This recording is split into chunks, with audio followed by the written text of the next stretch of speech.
vicious, junglist, specialist, critical and survivalist, spitting heaven, fire from his lips, burn slave driver.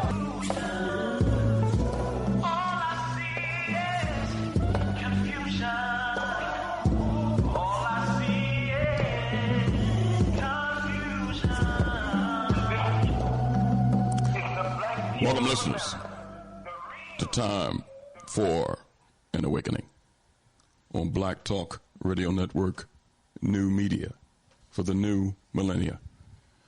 This is a history and current events program from a cultural perspective. We find this program necessary because Hosea 4:6 states, "My people are destroyed for the lack of knowledge."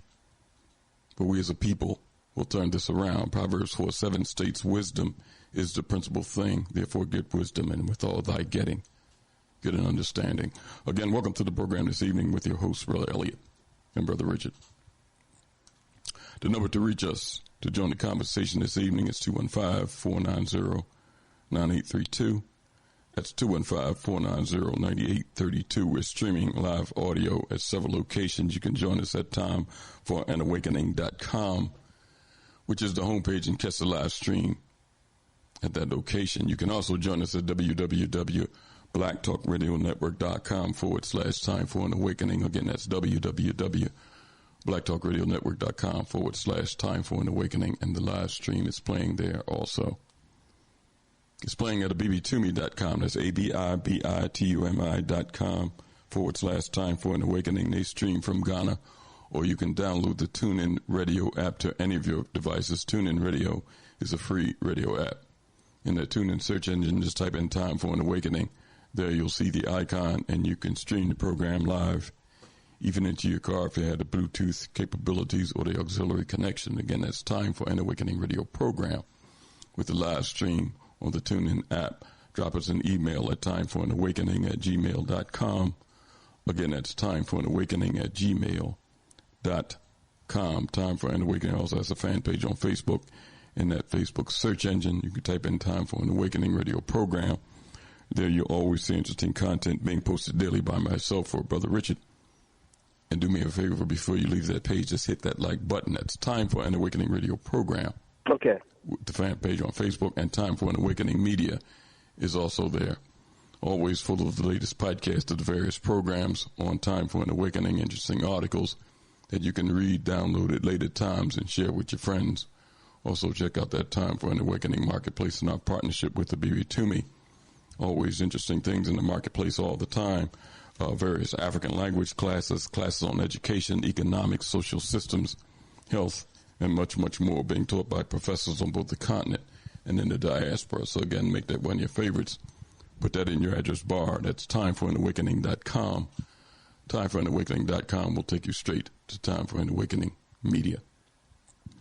It's 7:09 here on this Sunday edition of Time for an Awakening, the Sunday, October the 20th edition of Time for an Awakening. A portion of our program will be spent in open forum, but in the beginning of our program, we're going to highlight and billboard the Black Radical Political Convention, which will be happening in about another week. We'll get the exact dates. I think it's the 25th to the 27th of October. We'll get the exact dates for some of the organizers, some of the chief organizers of the convention this year. Brother Khalid Raheem and Brother Nnamdi Lumumba will be joining us to billboard the Black Radical Political Convention. And then we'll kind of spin off in open forum and other topics. You can always join the conversation and be part of the discussion by joining 215-490-9832. That's 215-490-9832. We'll be right back to get the program started after a brief word from our sponsors. Mr. Moderator, our distinguished guests, brothers and sisters, our friends and our enemies.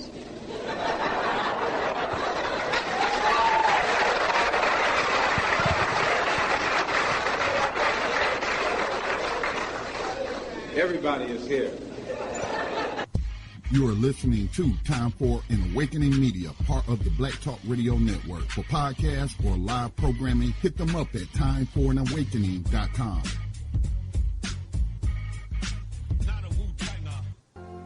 All Insurance Incorporated, an African-American owned and operated insurance agency in business for over 20 years, located at 231 Southeastern Road in Glenside, PA, with other offices in Germantown and West Philadelphia. Call now for commercial insurance quotes, homeowners insurance quotes, automobile insurance quotes, notary and tax services, representing over 15 major A-rated insurance companies, offering a discount on all notary services when you call in for a free quote. Call this number, 215-885-2444. That number is 215-885-2444. 215-885-2444. All Insurance Incorporated.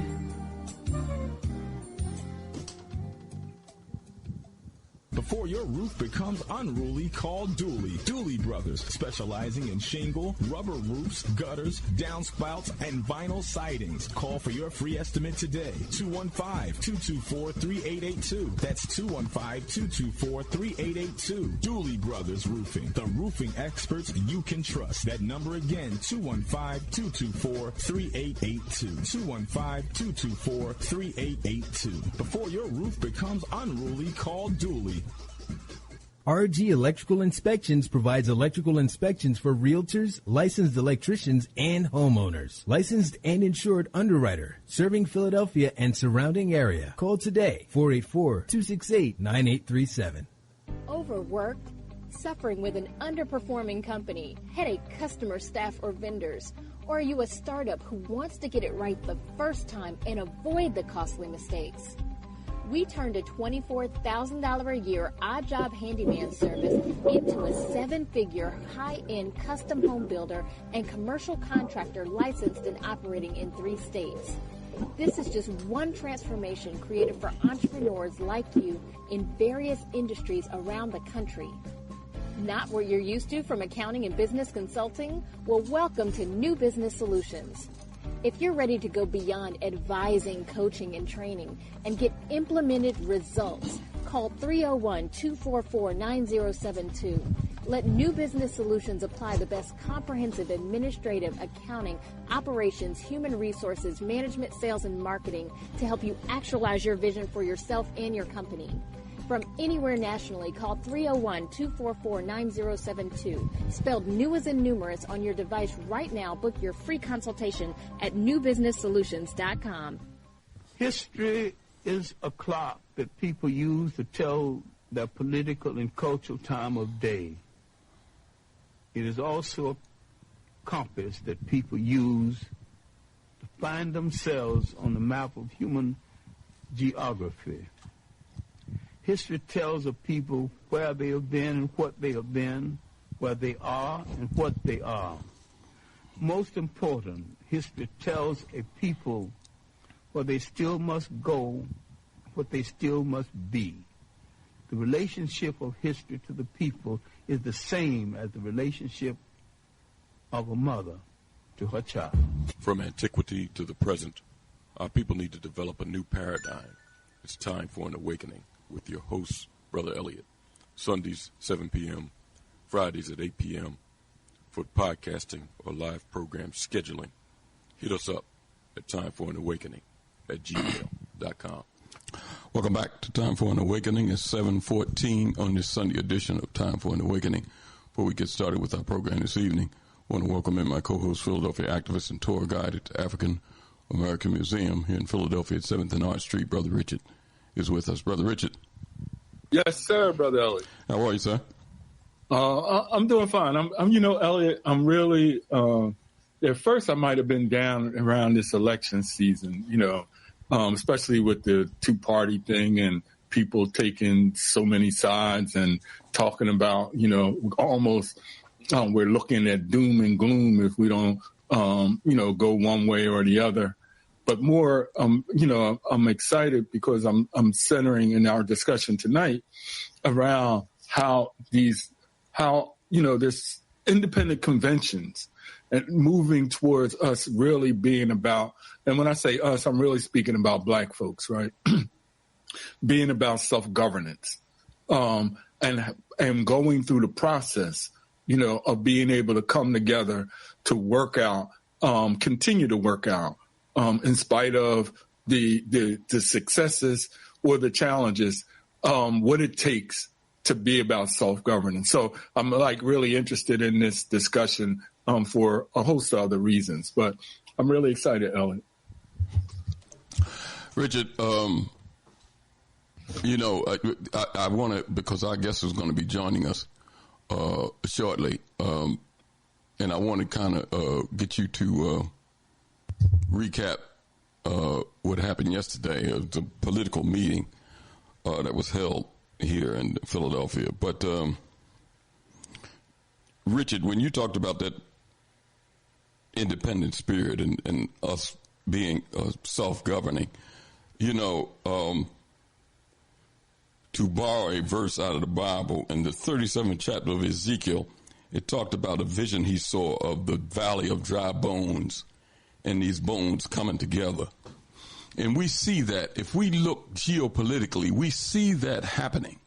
Mm-hmm. On the African continent, you see young leaders trying to come together and shake off this colonial hold that Europeans, along with the United States and their brethren in the continent of Europe, has had on that continent for hundreds of years.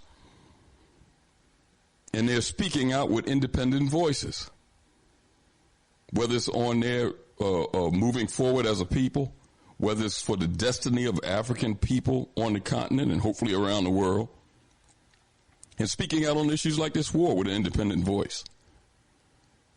But somebody is kind of lagging behind all of a sudden. It wasn't like this before, Richard, but something has happened over the past 50 years. Right. With that independent voice here that some of the diaspora and the continent used to look towards. You heard people say that, Richard. Right. Is kind of missing in a lot of these things that's going on presently. But that doesn't stop the wheel from spinning. Things are happening. So, we're going to hear some of these things because the doom and gloom that our people are speaking about, you hear it all the time. If you don't go this way, it's doom waiting on the other side.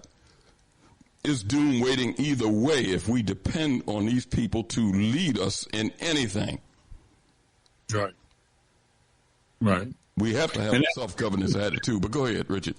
Oh, no. I was just going to interject at the point of, because it's that independence, whether when we were self-liberating ourselves, during the enslavement moment, physical enslavement moment, or if we were self-governed, utilizing the tools towards, and I mean, voting, in order to be able to build the institutions, to build the political will.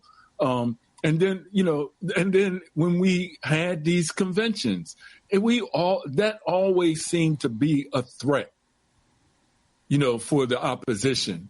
And I think that's the testament that we, when people speak that doom and gloom, that they don't really factor in that the reason why we may see, and I agree with you, what we see now is because the opposition had to reorganize its strategy to be effective. And that means what we're doing, and as you mentioned, in the geopolitical, especially with the Sahel states, South Africa, taking another nation state to criminal court, talking about they're engaging in active genocide.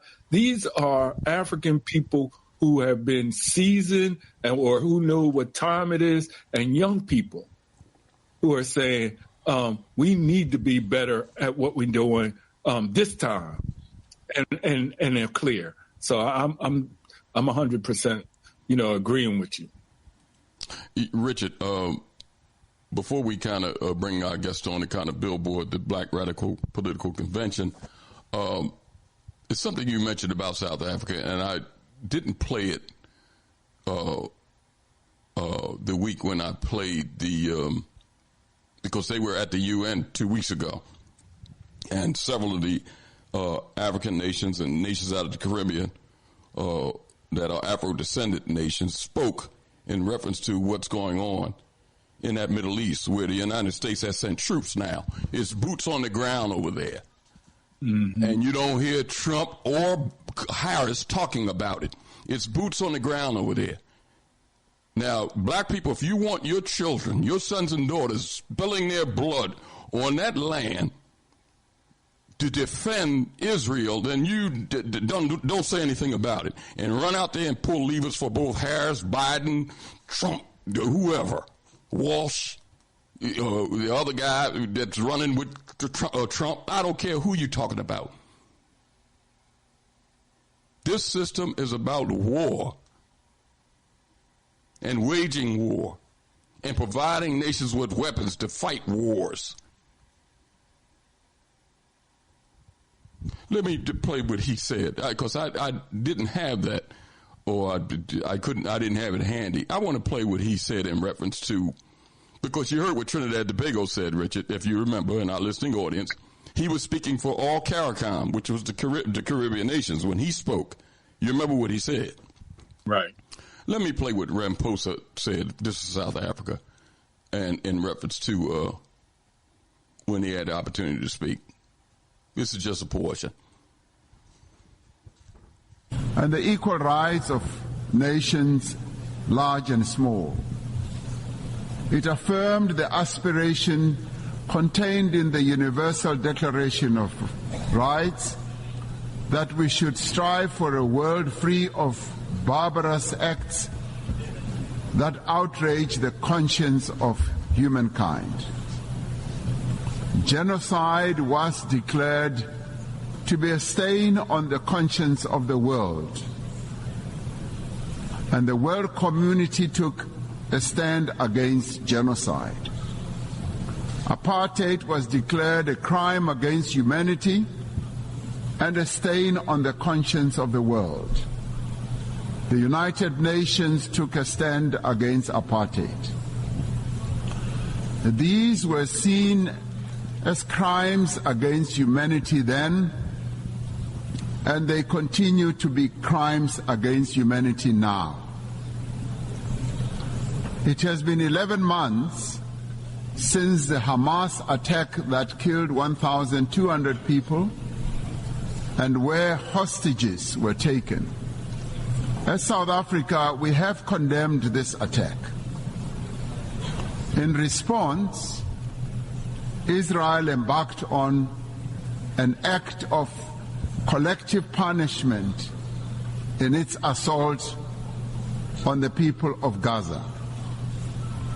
The torment of the people of Gaza continues unabated. More than 41,000 Palestinians have been killed. Homes, hospitals, churches, mosques, and schools lie destroyed. Famine and disease stalk the streets of Gaza. This cannot but shock our collective humanity. The violence the Palestinian people are being subjected to is a grim continuation of more than half a century of apartheid that has been perpetrated against Palestinians by Israel. We South Africans know what apartheid looks like. We lived through apartheid. We suffered and died under apartheid. We will not remain silent and watch as apartheid is perpetrated against others. Richard, let me stop there and say this. You heard him say, we know what apartheid looks like, and we're not going to sit back and see this perpetrated on others. You heard him say that, right, Richard? Right. But you heard other men, including Ramaphosa himself, talk about how Conyers, Jackson, and others helped shine the spotlight on what was going on in South Africa, apartheid government, that the United States backed, and so did Israel, that helped them shake off those shackles of apartheid in South Africa. They credit blacks in America with helping the brothers over there. You've heard that, right? Right. Now, he said that they know what apartheid looks like. You don't think, Richard, that black folks here in the United States know what apartheid and slavery and everything else, a stain on a humankind. You don't think that we know what it looks like? Right. Now, we do know, but the leadership ain't saying nothing about it. The leadership has nothing to say about it. In fact, you heard the leadership say that we support Israel, and you heard it in mass, whether it's been the national leadership, and I'm talking about black leadership, or local black leadership. They have been saying that we support Israel. There's something wrong with that picture, brothers and sisters. Now, you can keep on, as a collective, you can keep on pulling levers for whoever you want. But we're going to have to do better as a people if we're going to shake off these shackles here. And that's why this moment is so, like other moments, is so important.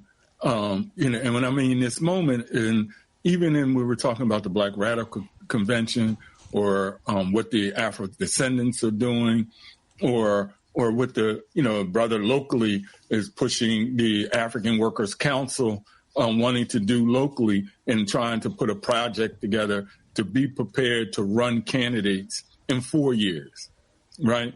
And laid out. That's what, when you mentioned about me going to a meeting yesterday, laid out like the planks, but also, touched on, and, the discussion in relationship to what needs to be done in order to actually to run candidates, right? Like, for here, and I like the idea that at least it was projecting a little in advance. Elliott, I'm one you mentioned about over the last 50 years. I'm definitely one at this point in my stage of sovereign thinking, think that we have to have a grand strategy that goes across generations. So I'm looking at 2063, but it was good that the brother was saying we need to do the work, and coming out of 4 years from now, starting now, and just an example that just to run candidates in a practical sense, right? You need like 3,500 signatures, and his thought was, we can be able to get this, right? We could be able to, run these candidates. But one of the developments of the, came up was that, but we need to have the people that we're going back to this point of governance, a connection with the people that we're asking to participate. It isn't just about getting people to sign a signature and getting people to get into office, selecting a candidate, and they get in office, right? I mean, you're speaking too. We got these candidates who won, and here, based off of our history, they shouldn't be.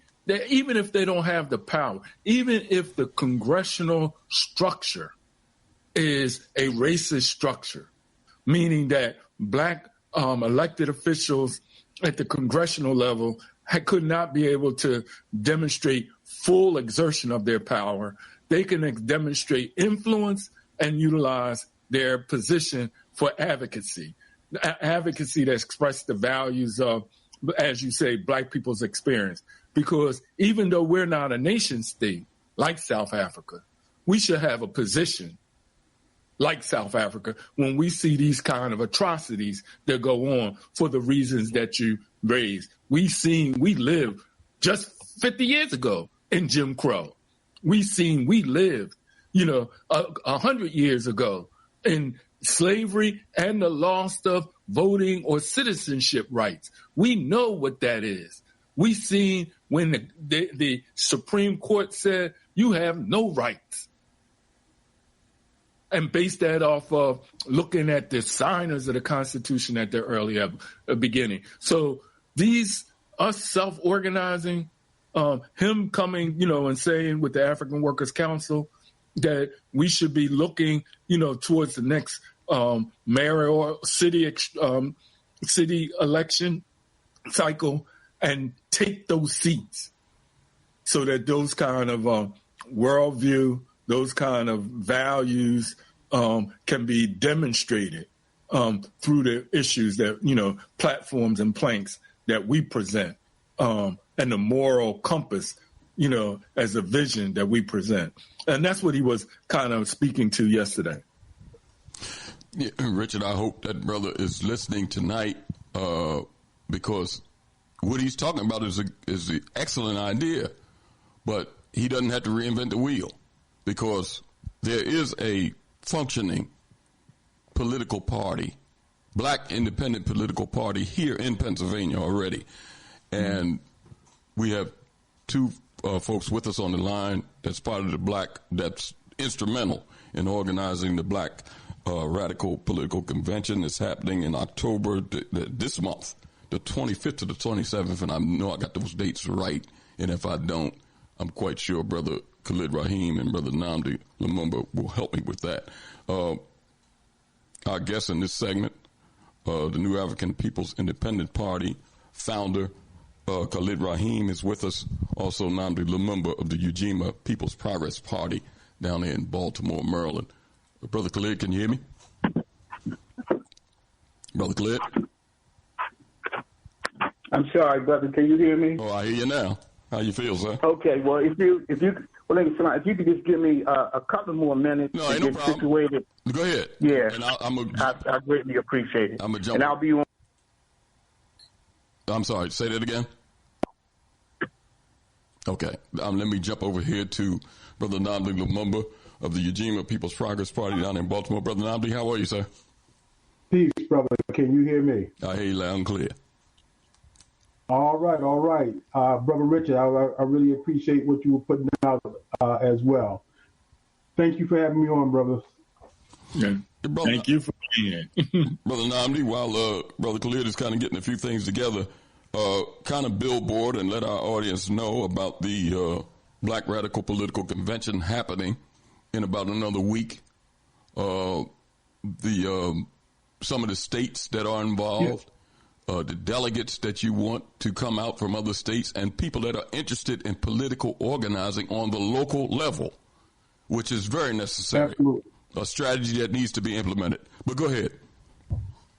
Absolutely. So this will be the third convention that we hold. The organization has officially been named the National Black Radical Political Congress, and we hold our national convention every year. The idea of the convention is to be a centralizing political clearinghouse, education, training, to be able to help with financing and developing not only candidates, but the kind of training that campaign committees need. What's at stake for us here is really defining for our movement a viable strategy for using electoral politics as a part, as a strategy of winning our national liberation. It does not replace a lot of the work that other folks are doing, but it is a complement to a lot of that work. And what we're trying to do is bring our understanding of the electoral politics as a strategy into the 21st century. And when we say that, what does that mean? It means understanding how to use things like political action committees, right? This is a way to raise resources to support candidates, maybe not at the national level, but at the local level, right? This is a way for us to be able to provide training, whether it's online, whether it's in person.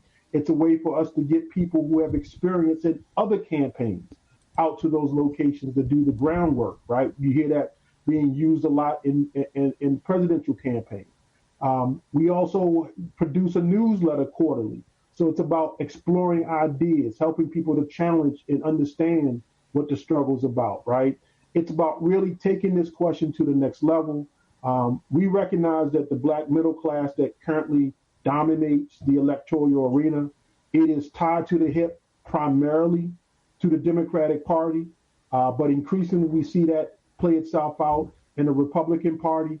And sometimes we have a reaction to that kind of self-hating, self-loathing kind of position. But the truth is, they're just picking one side of white power and white supremacy as opposed to another. And there are no answers for African people in white supremacy. Neither party, capitalist party, neither of the imperialist parties serve the interests of African people. Neither of them are interested in our national liberation. Neither of them are interested in treating us or anybody else within or outside of the borders of the United States with any human dignity, right? And so you may have folks who can tactically know how to play that game, and I think that's a part of the broader discussion. But there's no answers in that. And the only real answers is African people have to be self-determined, and we have to be independently organized so that we know how to use this arena, right, as a part of our struggle for national liberation. Mm. Go ahead, Richard. I just wanted to say, Brother Nnamdi, I was, as you were laying out about the PACs, being able to participate in the electoral process, but with a whole different agenda. And I have to say this, if you don't mind me, as I move to just reemphasize the work that you're doing and the importance of the convention, is that in the 19th century, we did that well.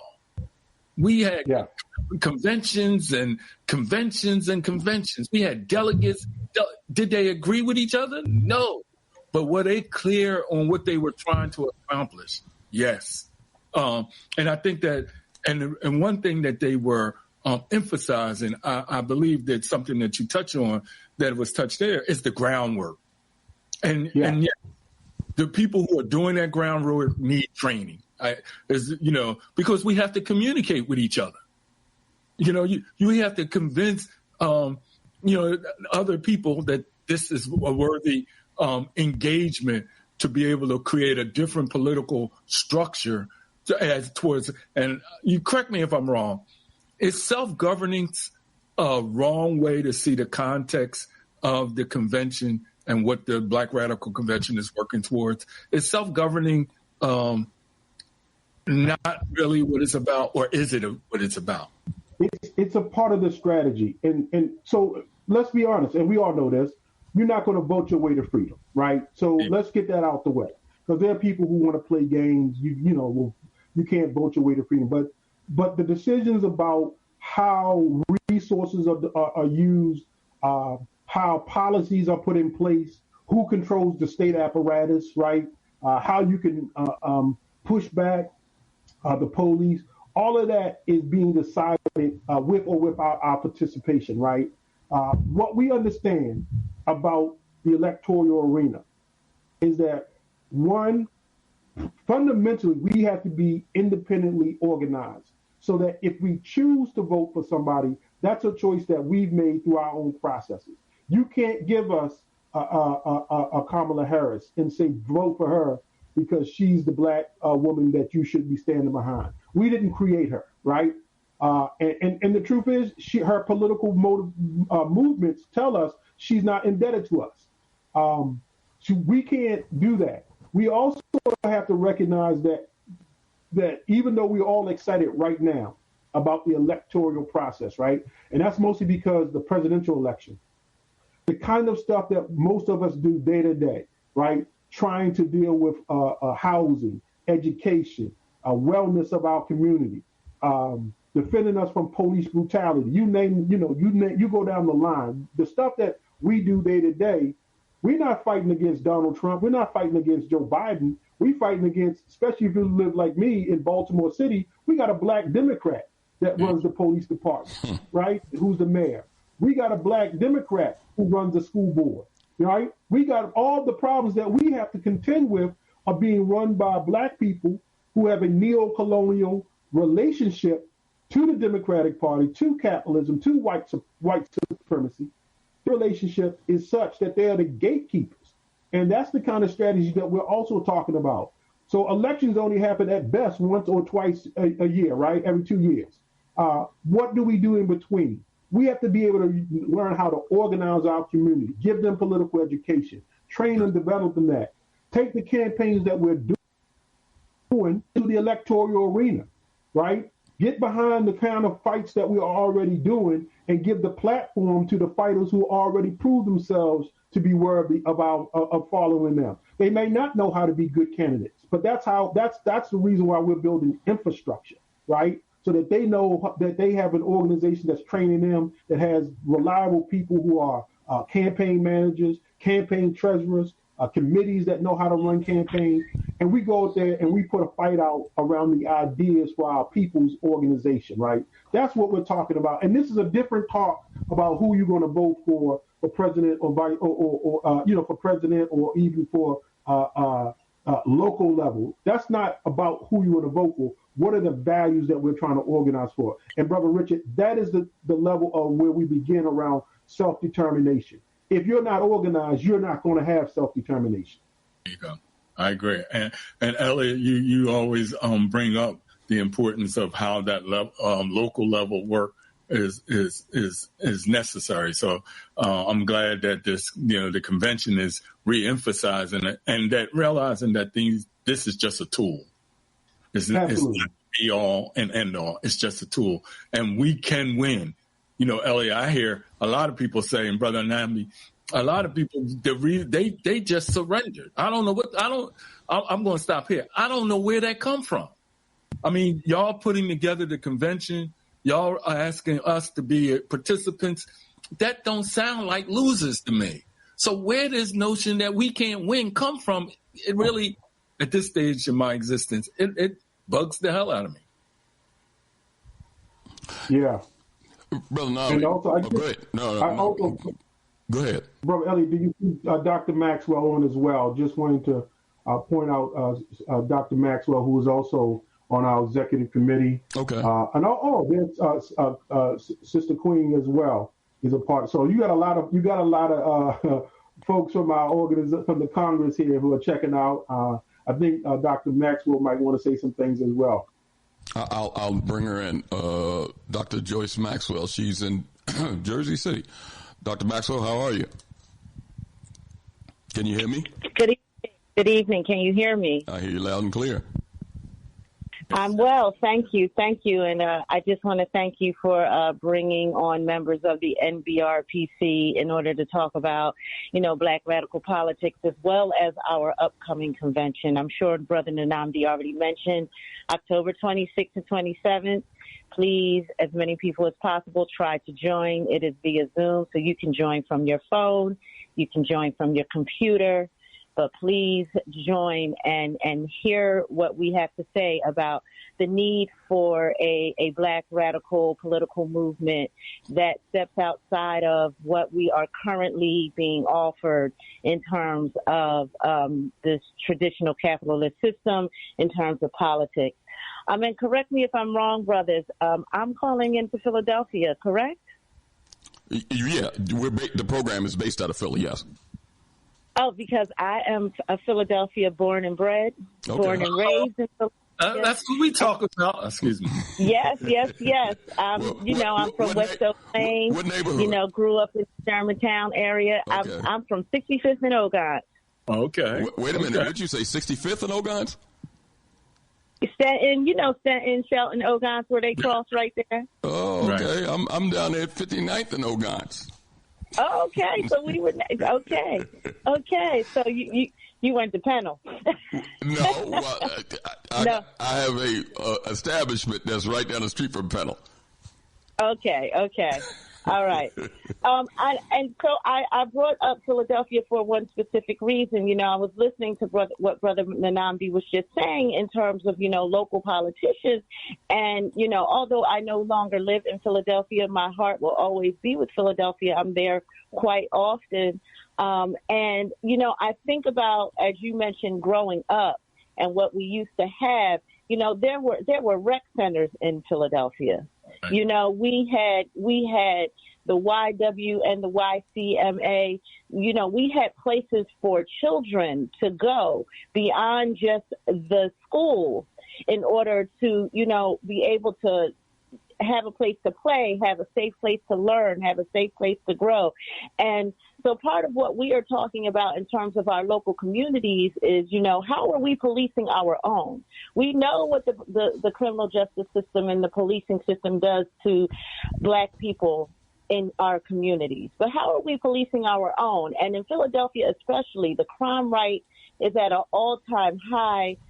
Children it's not on national news like you hear about some of these schools being shot up. But in Philadelphia, we know that there have been several spate of violence, between children, and children being shot and killed. And so one of the things that we want to talk about in terms of Black radical politics is at the local level, what is being done in our communities to ensure the safety of our children, to ensure the education of our children, to ensure that we are able to police our own. Because who understands the plight of the community better than the community members themselves? And and neighborhoods in Philadelphia used to do that. We took care of our children. You know, I'm an educator, so education is a big thing for me.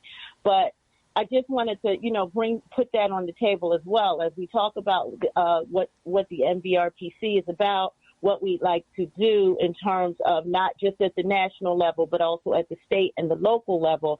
You know, we are focused on issues that specifically are key to our communities that aren't necessarily talked about, and get community members involved with those issues. Dr. Maxwell, and I want to get Nnamdi to weigh in on it, and also I'll go to Sister Queen in Pittsburgh. Talk about it from your area. Black people's response to politics, period, in these elections. Because contrary to what these popular media and sometimes black media, because some of the popular black media only parrots what white media tells them. But contrary to the narrative that they're putting out, that the Democratic Party has the black vote and black people are disillusioned, so they're going to vote for Trump. Now, that's the narrative that they're putting out. The narrative that I see from my business dealings is the majority of our people are not even voting. And the ones that do vote, they vote Democratic. And they're a very small percentage that vote Republican or even considering voting for Trump. But the majority of our people are not participating. Now, what are you getting from your particular areas? I'm going to go over to Nnamdi in Baltimore, and I want to jump over to Sister Queen. But what are you getting, Dr. Maxwell, in your area about the response to our people to voting? And it's clear that some of our people, there's a large segment of our, I don't want to say how large, it's a segment of our people that don't really know what to do. It's clear that the brothers and sisters that are involved in putting this together and around the country talking about political organizing, it's clear they have an idea on what to do. But you got a segment of our people that really don't know what to do, so they kind of flip back and forth between these two political parties. Talk about it from your perspective. What are you hearing from the people in Jersey City? So, on the one hand, many people I'm here are saying they're going to vote for current Vice President Harris. Especially black women. As a black woman, they're very happy that, Joe Biden is no longer running for president and that now it is Kamala Harris, and that as a black woman, as a person who graduated from an HBCU, as a person in education, we all need to come out for Kamala Harris. So that is what I'm hearing on one end. But interestingly enough, among voting age students, many of them are saying we're not voting at all. We're not interested in either candidate for several reasons. Some of those reasons have to do with, higher education and the way it's being federally funded. Some of those reasons have to do with student loans. Some of those reasons have to do with, just not really trusting, having any trust in the Democratic Party and not seeing any real benefit in their daily lives, which is similar to what Brother Nnamdi was also saying, that, we have a Democratic Party that allegedly is quote unquote for the people, for the masses, for the oppressed, but are you necessarily feeling that on a day-to-day basis when you're struggling with things like, again, police security, housing, food insecurity, healthcare issues? It doesn't really feel as if voting in a presidential election is trickling down to them. And so I would say that's the other side of the coin. So I do think kind of a certain class of people, older, maybe middle class, and along gender lines, the vote is going, and the vote is actually going towards someone like Harris. But younger people, especially, I teach a lot of first-generation immigrant population. They don't see it. They don't see the Democratic Party actually representing them and their views. So that's kind of what I'm hearing on the street.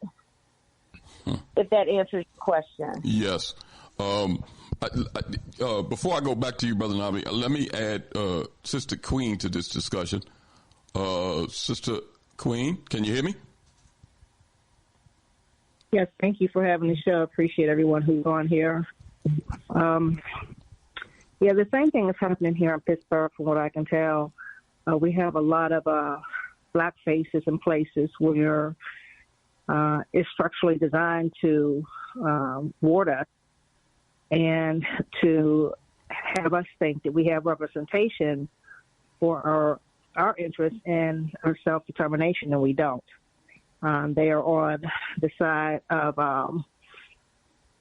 their party, whoever that may be, either Republican or Democrat, usually Democrat, and they are in it for their self-interest. I'm sure that they have certain powers that they get, money that they get, positions that they get, but it's nothing that benefits us collectively at all. I have this one, just a small story that just really floored me. There was a piece of land that an organization had owned, and someone else wanted to buy it. So they went to one of the councilmen for help. The councilman took the land and put it into a land trust. And then the organization that did have the land, they went down to inquire about it. They had got fallen behind in some taxes, so they had to catch up with their taxes. And every time they got down to the city county building, they, I don't think that they were lied to, because I don't even think that the clerk knew what was going on. I think it was like maybe hidden in the software in terms of what was going on, but they didn't know. So every time, they went down to be serviced, the organization, they kind of like got the brush off all the time.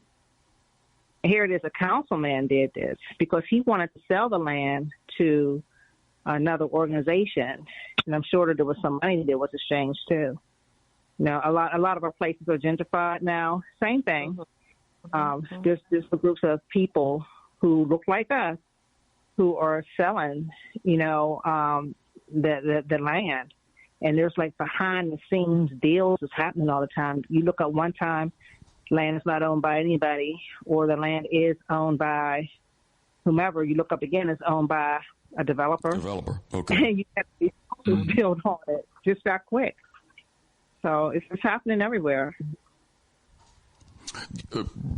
I know Brother Nnamdi should speak. Can I just weigh in really quickly with something Sister Quinn said? I'm so sorry. Mm-hmm. Sister Quinn has a very salient point, and also in Jersey City is gentrification. I mean, Jersey City is right across the water from New York City, and it is being gentrified. And so you see the black community getting smaller and smaller and smaller because people can't afford to live in their home if they own it, or to pay the rent. And I'll just stop there. Brother Nnamdi, weigh in on this about people's responses to the political situation. Sister Dr. Maxwell stated that you have a percentage of people, women particularly of a certain class, black, that are supporting Harris because she's a HBCU alum and is a black woman. No real issues being discussed. because I hear the same thing here.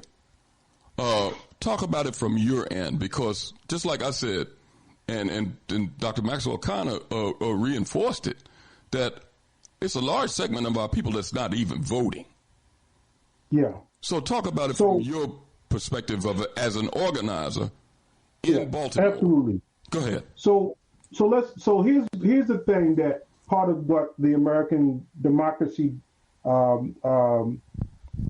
media doesn't want us to understand. And the truth is, it's not even a deep dig, right, to understand where American democracy is crumbling.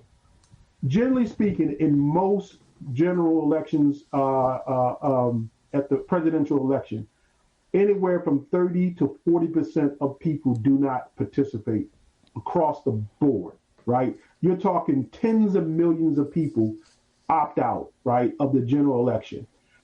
In municipalities, locally, city elections, I don't know how it is in Philly, but in Baltimore, the primaries usually bring out around 20% of the electorate, right? And the way the primaries work in Maryland, only Democrats can vote for Democrats, right, against each other. Republicans only can run against Republicans, which means only 20%, and that's a hardcore, number of people who come out. It's a farce, right? 20% of the population gets to decide essentially who runs the city.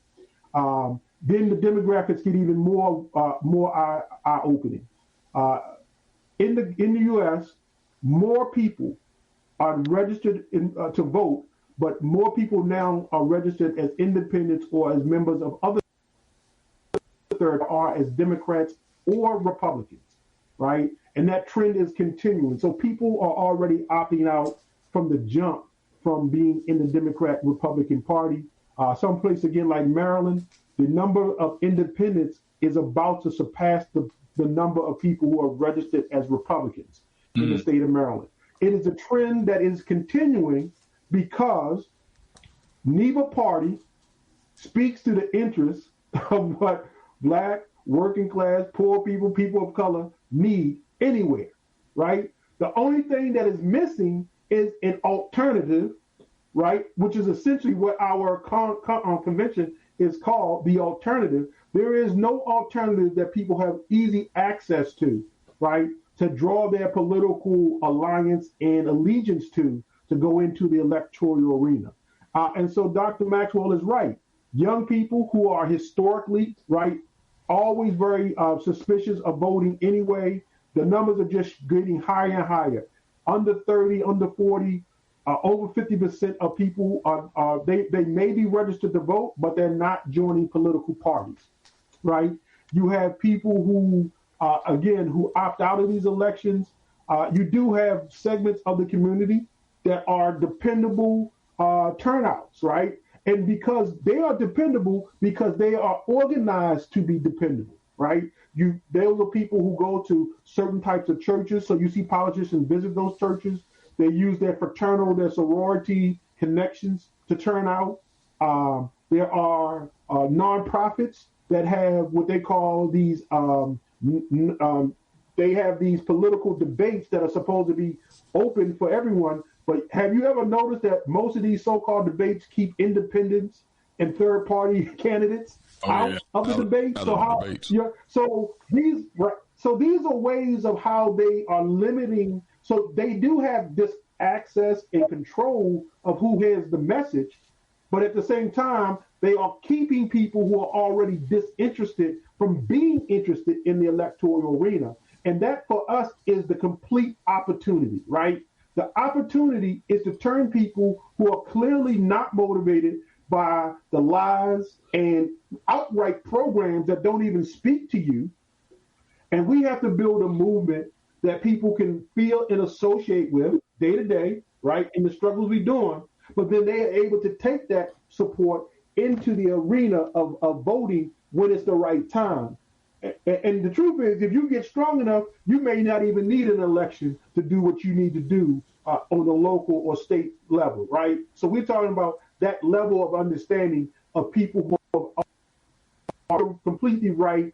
We have to understand those numbers, those demographics, We got to speak to each of those demographics differently. Talking to older folks who are over 50 and 60 is a different group than speaking to people between the age of 18 and 30. Different questions. But they both turned off in different ways from voting for a system that don't work for them. And we shouldn't try to convince them that the system can work for them. What we should convince them is that we want power. And if using the electoral arena is a way to do it, then let's do that as a part of our strategy. We want power. I want to emphasize that. Let me read this portion of this article it's a year ago, because they took it up to the midterms. And I guess after this current election, they'll kind of update it. But this takes it up to 2022 to kind of reinforce what you and Dr. Maxwell said, Brother Nnamdi. This is from the Washington Post. The header says, Black turnout drops sharply in 2022 midterms, census survey shows. It says Black voter turnout dropped by nearly 10 percentage points from 51.7% in 2018 to 42% in 2022, according to the Washington Post analysts of the Census Bureau's turnout survey. White voter turnout slipped only 1 percentage point to 53%. The 11-point turnout gap between white and black voters is the largest in any presidential or midterm election in the past over the past 20 years.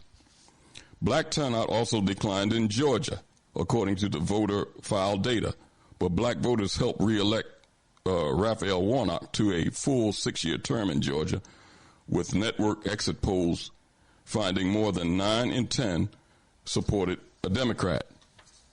The turnout sagged among college-educated black voters, the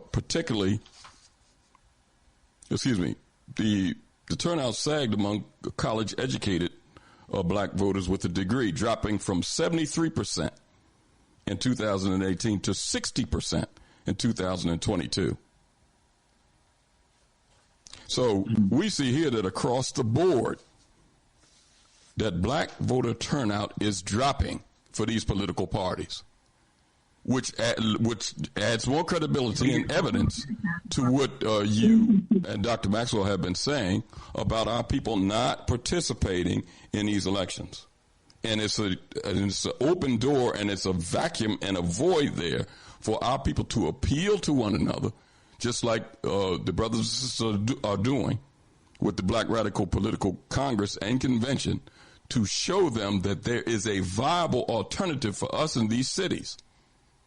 Because the black elected officials in these cities are not meeting the needs of the black populace.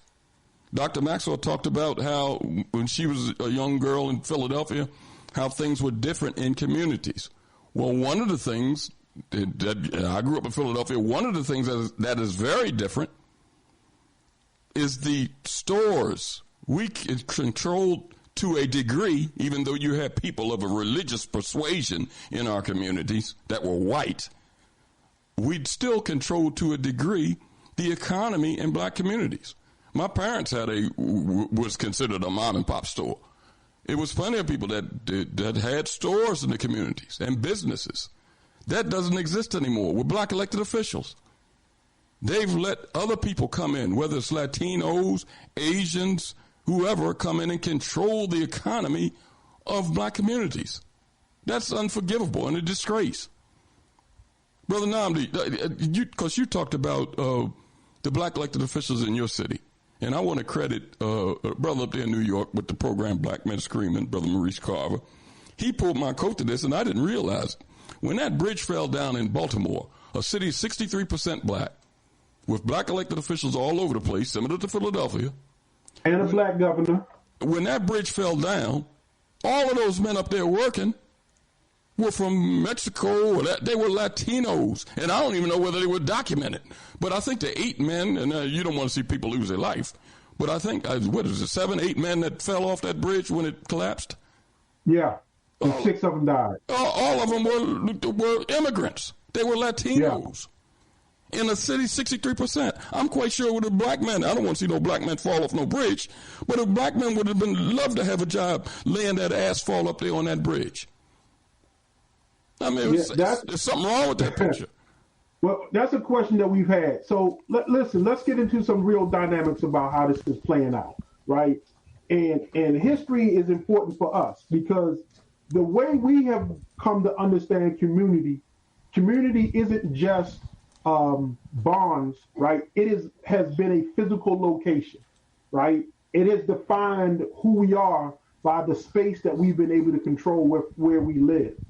And what we've been seeing over the last, 50 years since the end of segregation is a dispersal of the Black community. And the truth is, other communities come and exist in America, not in the same way that we have experienced America, right? You have Caribbean communities. They don't all live in the same neighborhood, but they have a way of how do they do business, right? Because you have a Caribbean market. You will have festivals, you will have scholarship whatever. Those things still exist and they still control those institutions. What has happened is that as the Black middle class has been able to move out of the Black community's physical boundaries, they've taken all their resources and skills with them as well. And they have left us, as far as working class people, right, by ourselves without those skills, without those resources. The corner stores that used to be owned by the moms and pops have now been abandoned by a lot of their children who have gone on now to do whatever. And I'm not saying you don't have a right to live where you want to live, but we have also not evolved our understanding of community enough to say that we should still control our institutions where we put them. The other part of that is that the Black elected officials, and in our city again, they're Democrats, they are continuing the same program of neoliberalism of the Democratic Party, which attacks things like unions. Unions have been a way historically, if you could get into them, right? if a Black man could get into a union, it has been a way for working class people to earn above average incomes to take care of their families, put their children through schooling, to own homes, right? To be able to have essentially a middle class income while having a blue collar job. What we're seeing now, and an example that you gave exactly, is that the Black misleadership class is able to save a buck by now busting up and not allowing unions to exist under the city government or under the state government, and they are now contracting to essentially to the lowest bidder, right, to do those kind of jobs. And unfortunately, let's be honest, there are some jobs for some prices nobody should be doing. Latinos, African people, nobody should be doing those kind of dangerous jobs for the low wages, no health care, right, no protections that they are giving folks. And that's why we're starting to see so many people who are not Black get these city jobs, or they're not even city jobs, they're city contracted jobs, right, and putting their life at risk in places they are not being compensated for. That's what's happening. And that has been what the cities have been doing, and it's causing poverty in our community. Because now you can't get a decent union job with the city anymore. You have to now move somewhere else or get pushed out to another area to find a job where you're going to get that same kind of pay.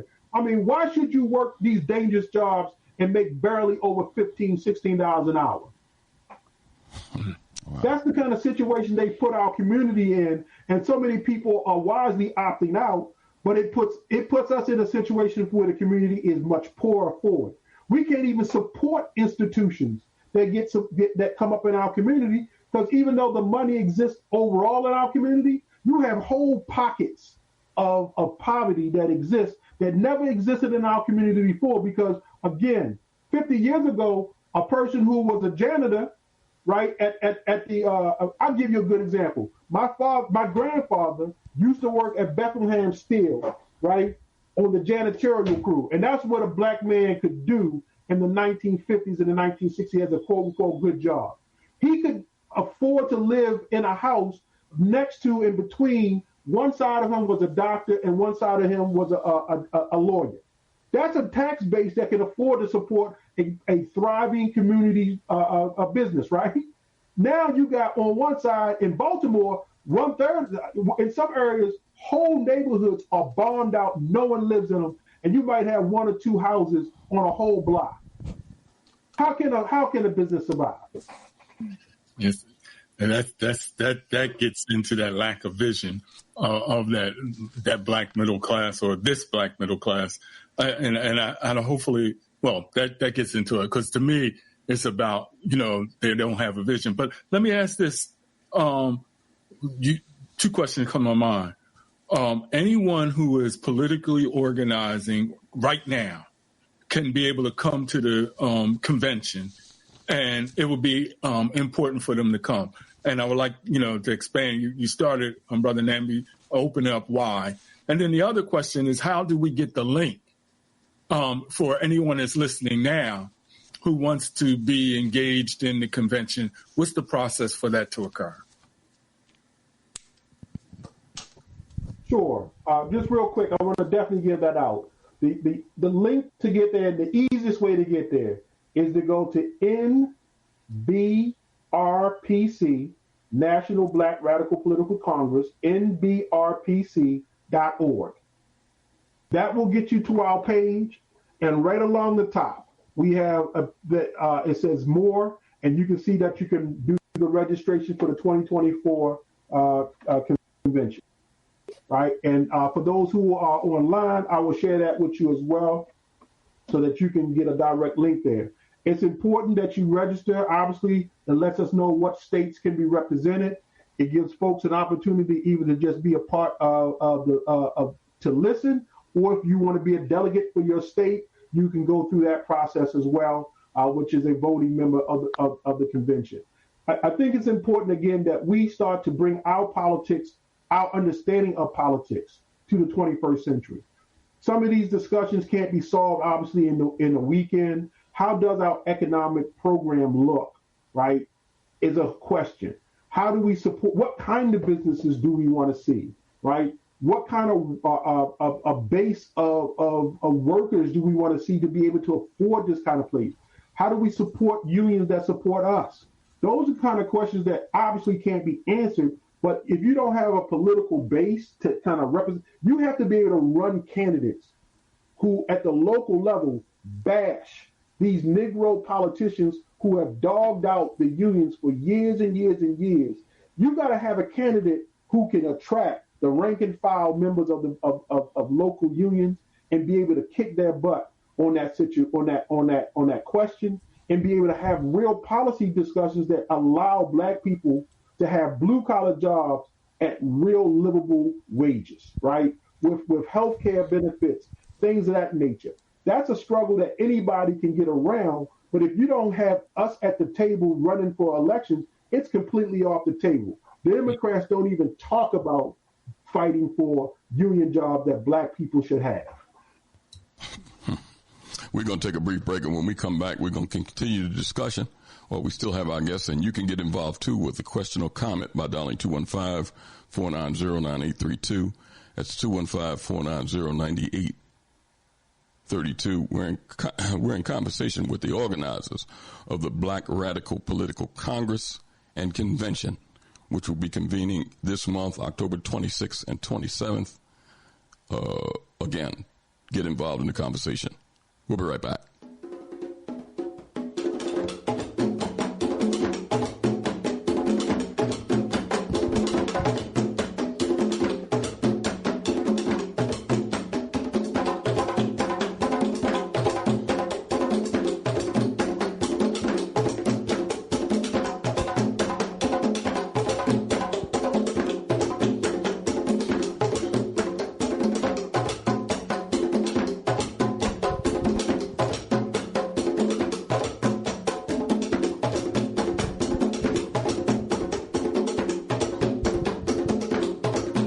Listening to Time for an Awakening. Time for an Awakening with host Brother Elliott and Brother Richard on Time for an Awakening Media, part of the Black Talk Radio Network.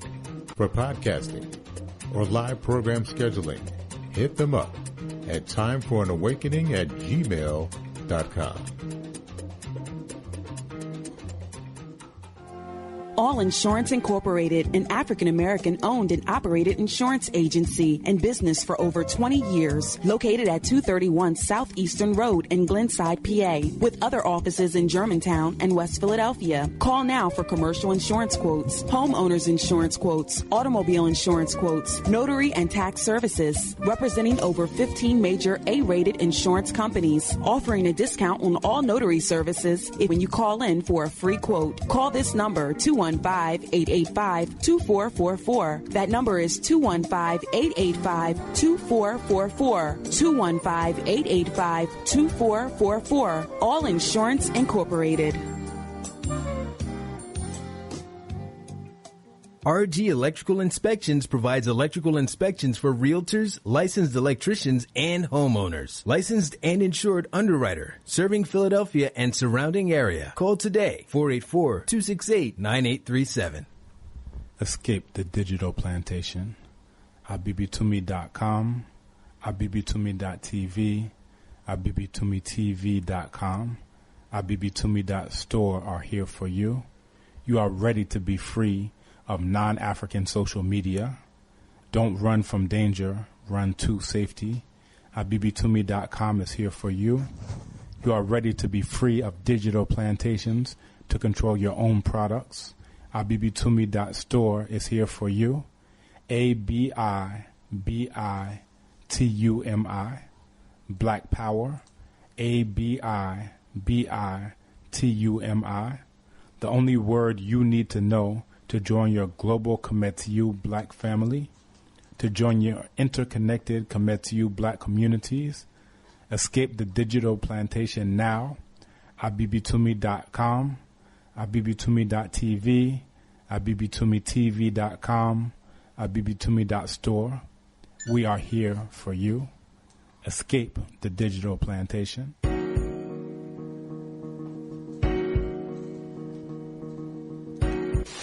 It does not profit black people or poor people anything to have the vote and not be able to select the candidates who they want to choose. Now, how can you choose between Lyndon Johnson, Nixon, Agnew, Wallace, and Humphrey? There is no choice. Evil is evil. There's nothing in between that. I think the vote can only be used as a tool of organization. We can only use the vote to organize our people. Now, to really believe that we can put someone in office and that these people would be responsive to our needs is naive, politically naive. Because even if one of the black candidates who ran for office was to take the office of president, then black people must be prepared to fight against that person. Why? Because, you see, the system mandates the action of the individual. The individual does not determine how this country will function. This country works off the military-industrial complex, which means that it's profitable to wage war. And unless you devise another plan, another scheme to sustain, to boost this economy, then it's going to be necessary to wage war. Whether, a black individual is in office or a white individual is in office. Well, we're talking about a complete a change in system.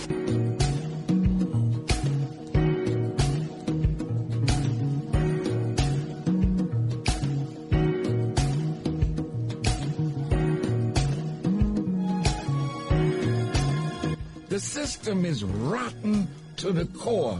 That's why every time we have had a presidential election, whether it's white or black, you always have to choose between the lesser of two evils. So you either vote for Satan or the devil, and you catch hell with either one.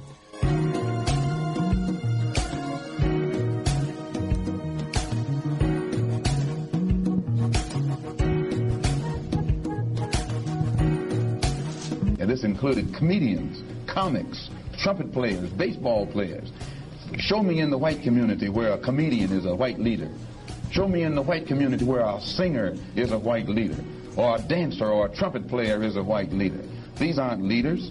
These are puppets and clowns that have been set up over the white community and over the black community by the white community, and have been made celebrities and usually say exactly what they know that the white man wants to hear.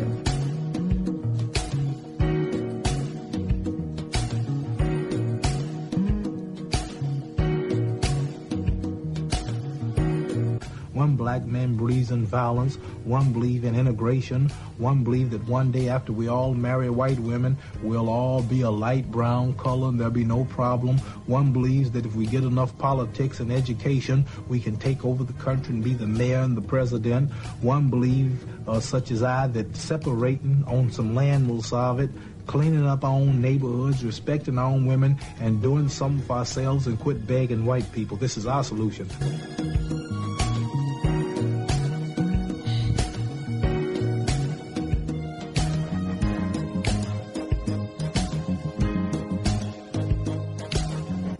You know, we really are being colonized. In a colony, the education is controlled from outside. The politics is controlled from outside. The economics is controlled from outside. The police in a colony are not there to serve and to protect, but there to keep the colonized ones from disturbing the status quo. The question is, do we want to continue to live as a colony, or do we want to be like the original 13 colonies and decide that we've had enough? Let's break from a colonial past and let's seek freedom.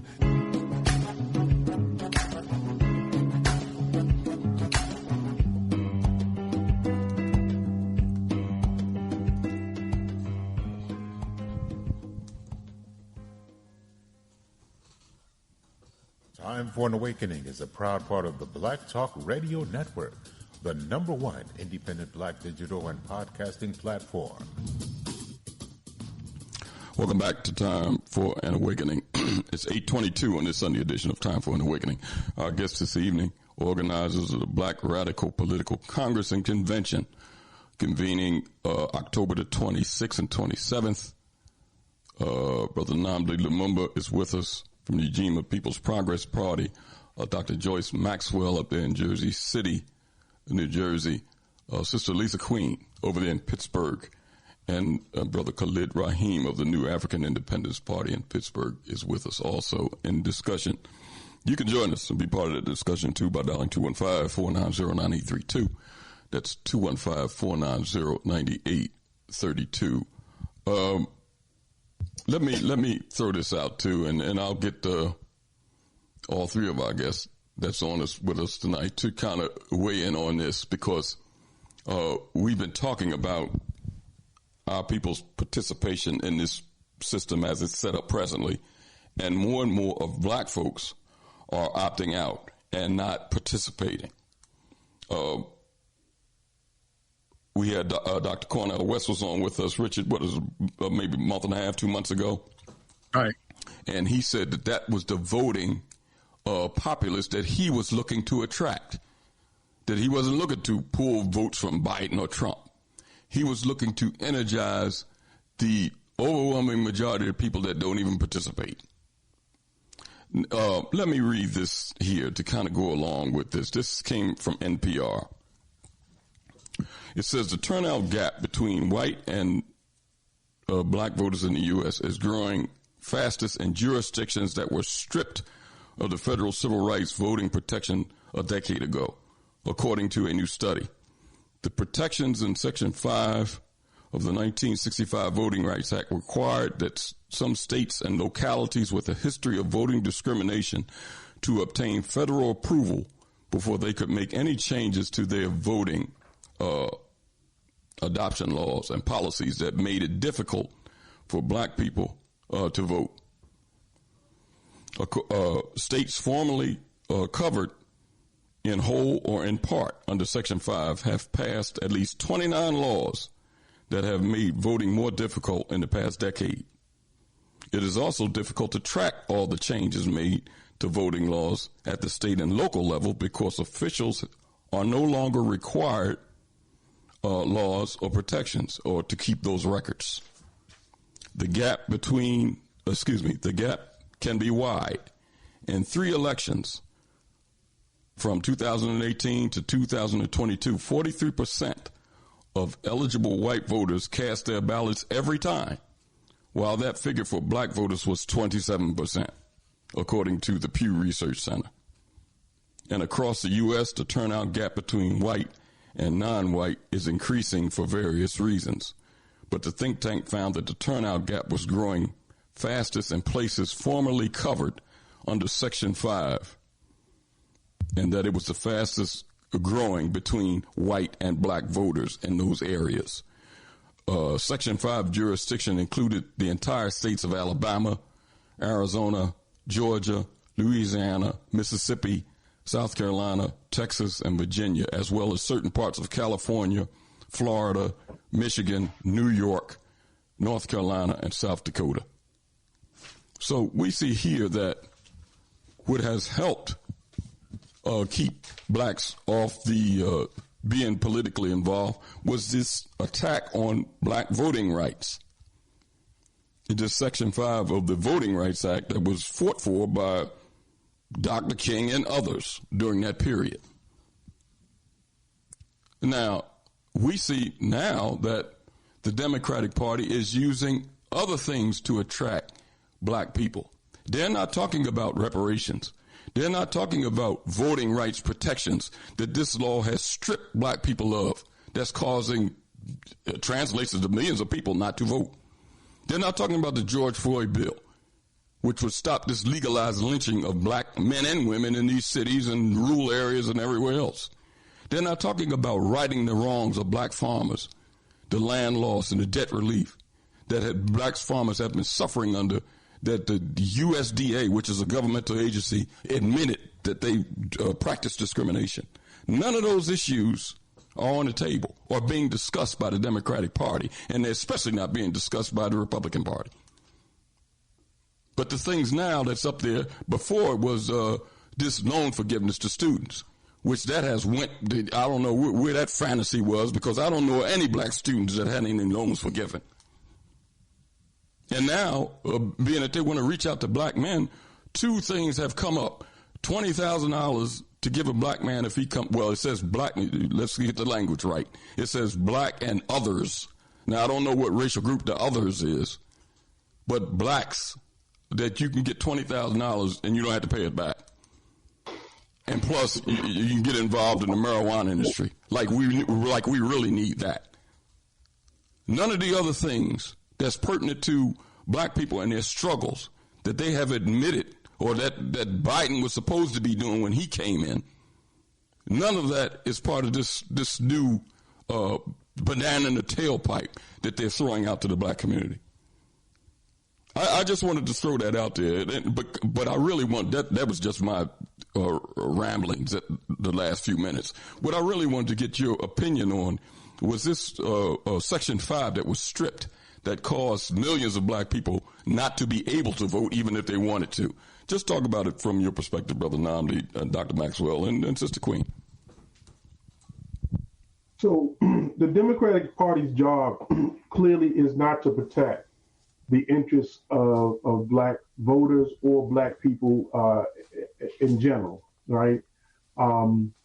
We know that, again, if we deal with common sense about what we experience day to day in local municipalities where Democrats are running the city, most of our activists, most of our struggles, most of our complaints are against administrations that are run by black Democrats or white Democrats who are we're supposed to be their constituents, right? So we are disconnected from that reality on one hand. I will also point out that there is a complete lack of political education. Civics as a course, right, is very rarely taught. I know that in Baltimore, that's something that probably has not been taught in school for 20 or 30 years. And so you have a general population that doesn't even understand what its rights should be. They don't even know what the responsibilities of the political structure is to them. So you can get away with doing these kind of things because people don't even understand what it means when you strip them of these rights. What else have we seen? The attempt by third parties to give people options that would make them want to be interested. The Democratic Party, more so than even the Republican Party, has aggressively pushed off political parties, the PSL, the Party for Socialism and Liberation, the Green Party, all kind of other third parties that would get people who would not be interested in the Democrat or the Republican candidates. They don't even want them on the board because they don't want people to be engaged. If you are not already in pocket to the Democratic Party, then they don't want you to be engaged at all. And that's the other side effect of when you demobilize a people, right? If you don't control them, the best thing that you get is people who themselves are disorganized and don't know how to move as a political body, right? So that's, again, the reason why we are calling for people to engage with the Congress. I do want to put out the website again, nbrpc.org. This is how we start talking about educating our community about what politics is, not just elections. If these things are happening state by state, then there needs to be a strategy of organizing people, right, around how to fight these things. The Democratic Party, again, is not our protector. And I'm not going to say it now, but there are some things that are implied about what if, because the greatest fear that people have is, what if Donald Trump gets back in office?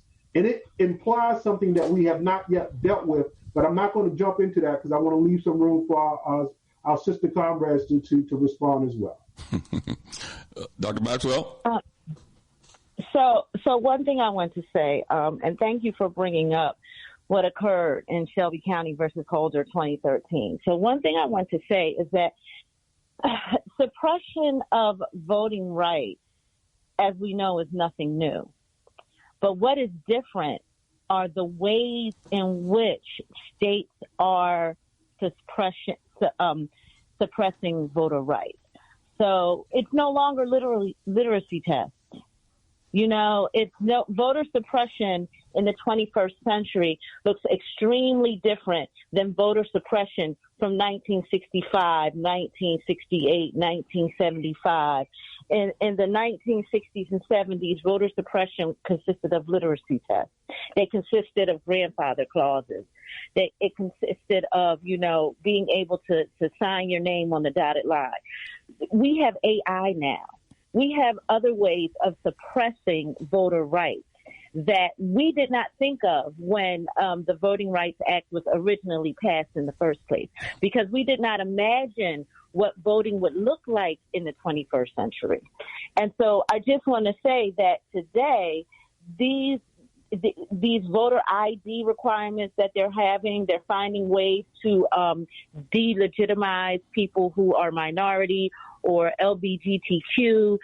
They are finding ways to close polling stations and move them to other places where minority people or people without transportation can't attend. They are doing these early voter registration and early voting tactics where people are missing deadlines and not sure. You know, even I get these kind of AI messages all the time about voting and voter registration. These are things that didn't happen in the past. And if you don't have access to that type of information, similar to what Brother Nnamdi was saying in the first place, then how can you be aware of the new tactics being used to create voter suppression? You can't. You don't know. There's limitations on early voting. There's limitations on voting by mail. So that's part of the problem too. The way polls are being closed even is different, especially in minority communities. So, you know, what happened in 2013 is allowing for new tactics by certain states to occur. And so I think we also need to be aware of that, of the modern day voter suppression tactics. And when we can be aware of those, which is what the NBRPC is hoping that we can bring to light, then we can figure out ways to stop this. And some of that is through Congress. There's so many ways, you know, like who's in Congress, you know, what happened in 2013 that allowed the Supreme Court to do this in the first place? And how can we change that? Sister Queen, did you want to weigh in on it also? Sister Queen? Uh-oh, maybe we lost her. Can I ask a question? Go ahead, Richard. As I said earlier when we opened, I was at a brother called together in order to, from a local political perspective, to look at being engaged in running a slate of candidates. As it relates to a delegate, compared to an observer, can you help us out? Because I'm on the assumption that people are doing the political work, and they may not necessarily see themselves as a delegate. Can you describe what is a delegate, would be a delegate at the convention, and what would be the role, as you see it, that you would like these delegates that attend be engaged in during the convention and after? And they just want to make anything that Democrats have done or that. Yes, sir. If you were able to hear my question. Yeah, I did. So a delegate is a person. First of all, they would represent their state. There's a certain limit number to how many delegates could be from each state. But a delegate essentially is a person who could present a policy item for discussion on the floor. They would also be a part of the voting to accept or to disapprove of a policy. So it is a higher level of participation in the conference, in the convention's policy making decision. They would also be a part of any follow-up work that would be flushing out, right? If you propose an idea and everyone debated it and the decision was made with other delegates to move forward with it, there might be several weeks of like hashing it out. How does it's going to be worded, how we're going to implement it, that kind of work. So it's really a person saying, I have ideas, I want to put it on the floor, and I might even be responsible for crafting how that looks going forward as a part of that. I know everyone doesn't want that responsibility, but it is something that has to be done, right? Because there are people, as you said, who are engaged, some people on cutting edge parts of this, and there are things that really have to be addressed, and this gives people a way to be a part of moving the Congress forward beyond just the convention. Mm-hmm. Great. Brother Nnamdi, before, because I know you want to speak on that, the fear mongering that's going on between black elected officials, well, not between, that black elected officials are instructed to tell their communities about the boogeyman of Trump instead of the boogeyman of both parties. But before you get into that, let me go to a couple of these calls and see if they want to weigh in. Let's first go to Toronto. Toronto, can you hear me?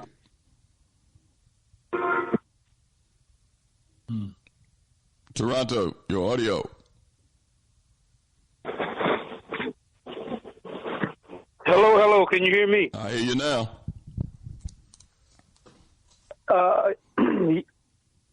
No, I was very distracted. No, I was calling. Is this? I wanted to talk during the open phone part. Oh, well, I'll hold you over. Let me. I'll hold you over. All right, thank you. All right, let's go to New York City, New York. Hold me over. Let's go to Wichita, Kansas. Kansas.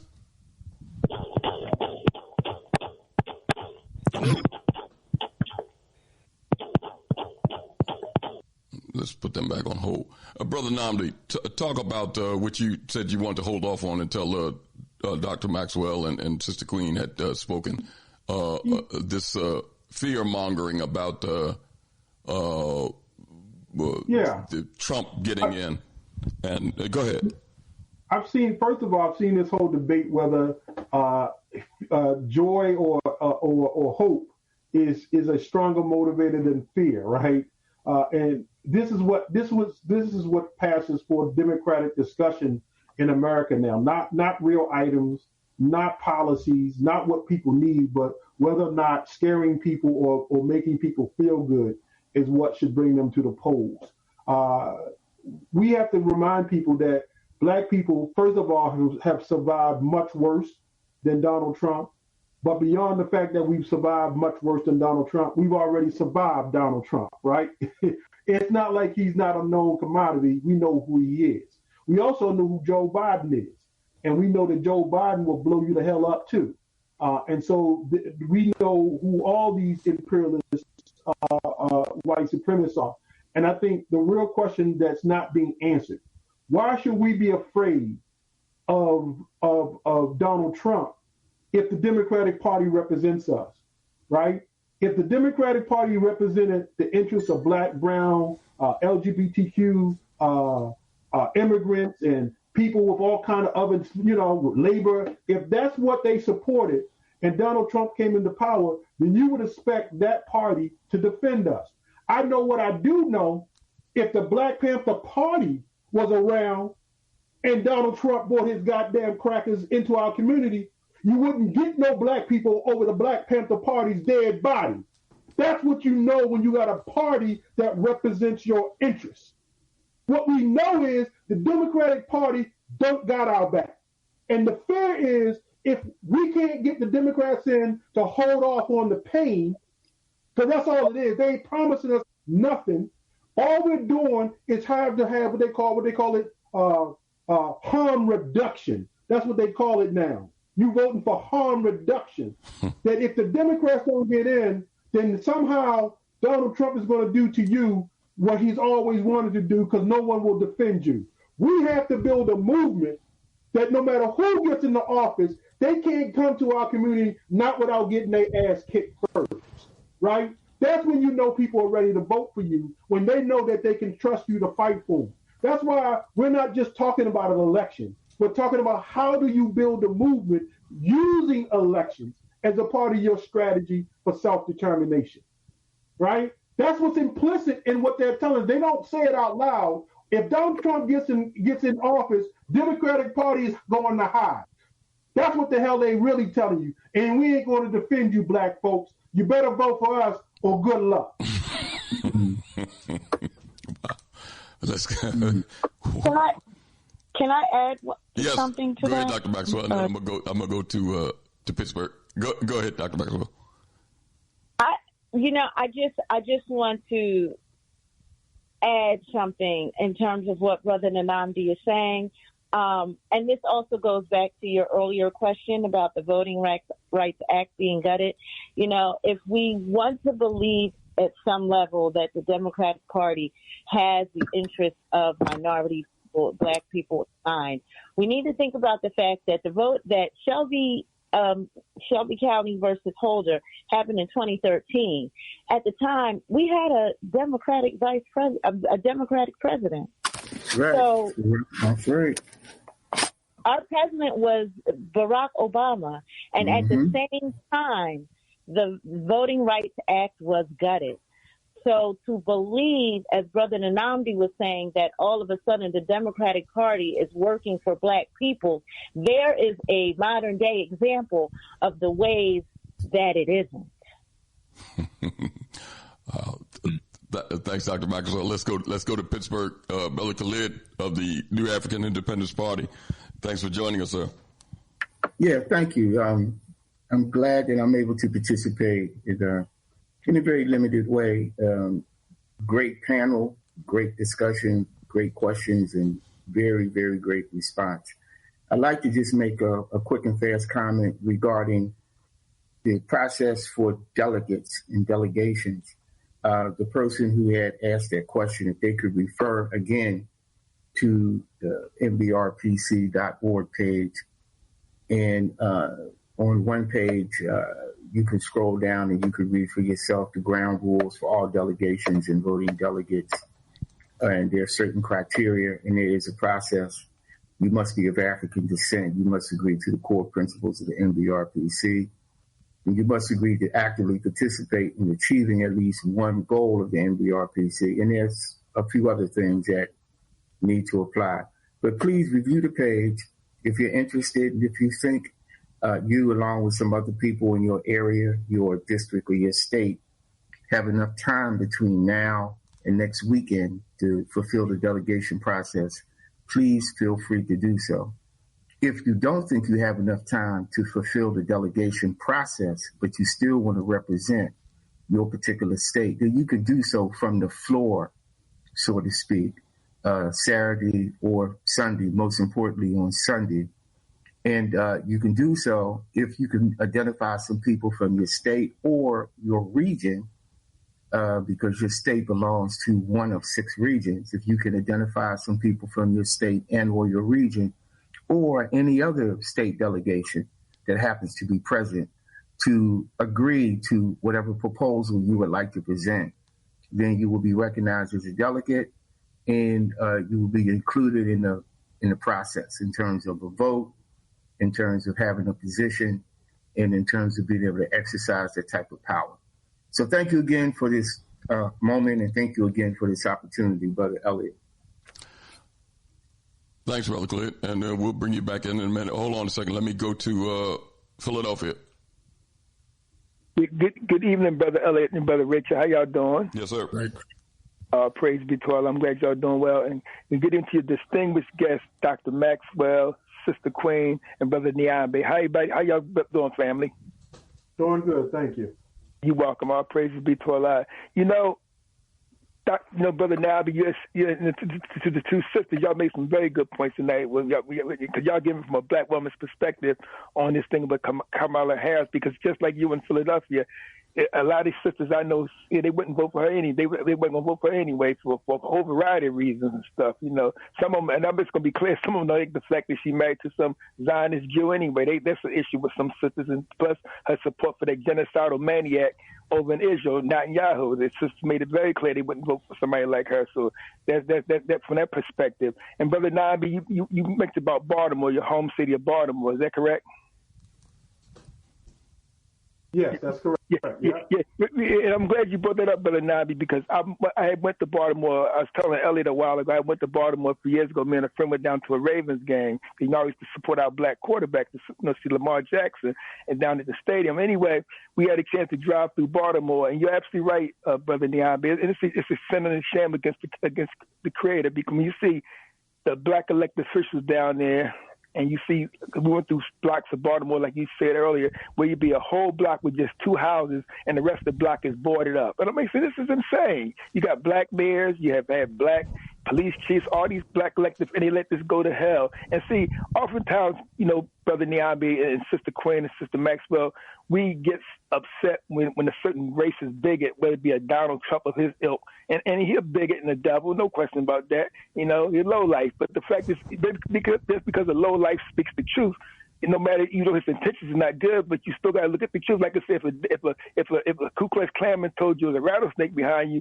and you heard hissing and he told you to watch out, or you be a fool not to at least heed that warning. I mean, watch him after you deal with the snake, but still, you be wise to heed that warning. And I say all this, Brother Nnamdi, because remember 3 years ago when Elijah Cummings was in office, Trump said all you do is talk. He said all you do is talk. You've been ahead of this financial committee in your home seat of Baltimore going to hell in a handbasket. And what do black people, they jump all over Trump? Oh, he's a bigot, he this and that. Sure he is. But did he tell the truth, though? I mean, but Elijah Cummings to sit back all those years and let Baltimore rot like that, where you got whole neighborhoods boarded up with black folks could be living in these houses, man. I mean, it's a sin to shit. I don't want to keep hearing about how racist these Republicans and these big, we all know they're all a bunch of racist bigots on both sides of the aisle. But when you got a black elected official, not only in Baltimore, Brother Nnamdi and Sister Queen and Dr. Maxwell, you see this pattern all over America in these black communities where these blacks are in power, mainly in probably in democratic areas, and our schools and neighborhoods are allowed to go to hell in a handbasket. But right here in Philadelphia, Brother Nnamdi,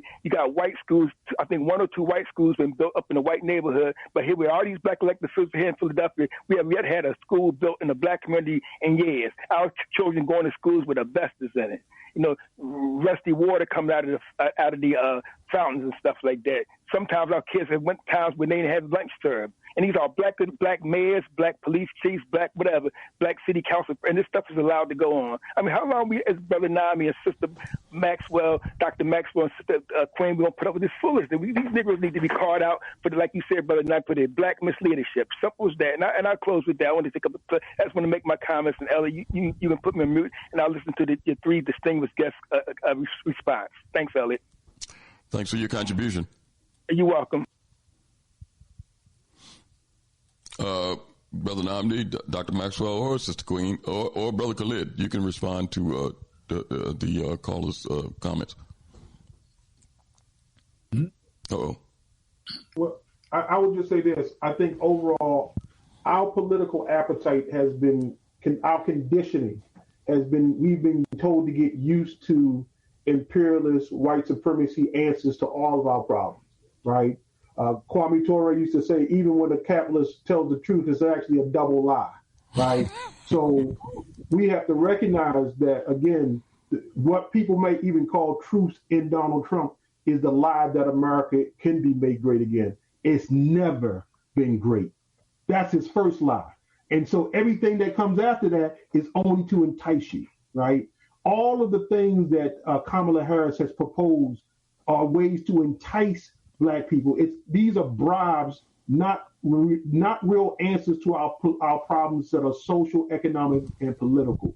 And the truth is, none of these parties can go there because America's capitalist system is built off the oppression and the theft of our wealth, of the wealth that we create in this society, right? It is built off of the stolen land, off the indigenous people. Ain't no answers for those questions, and they're off the table, right?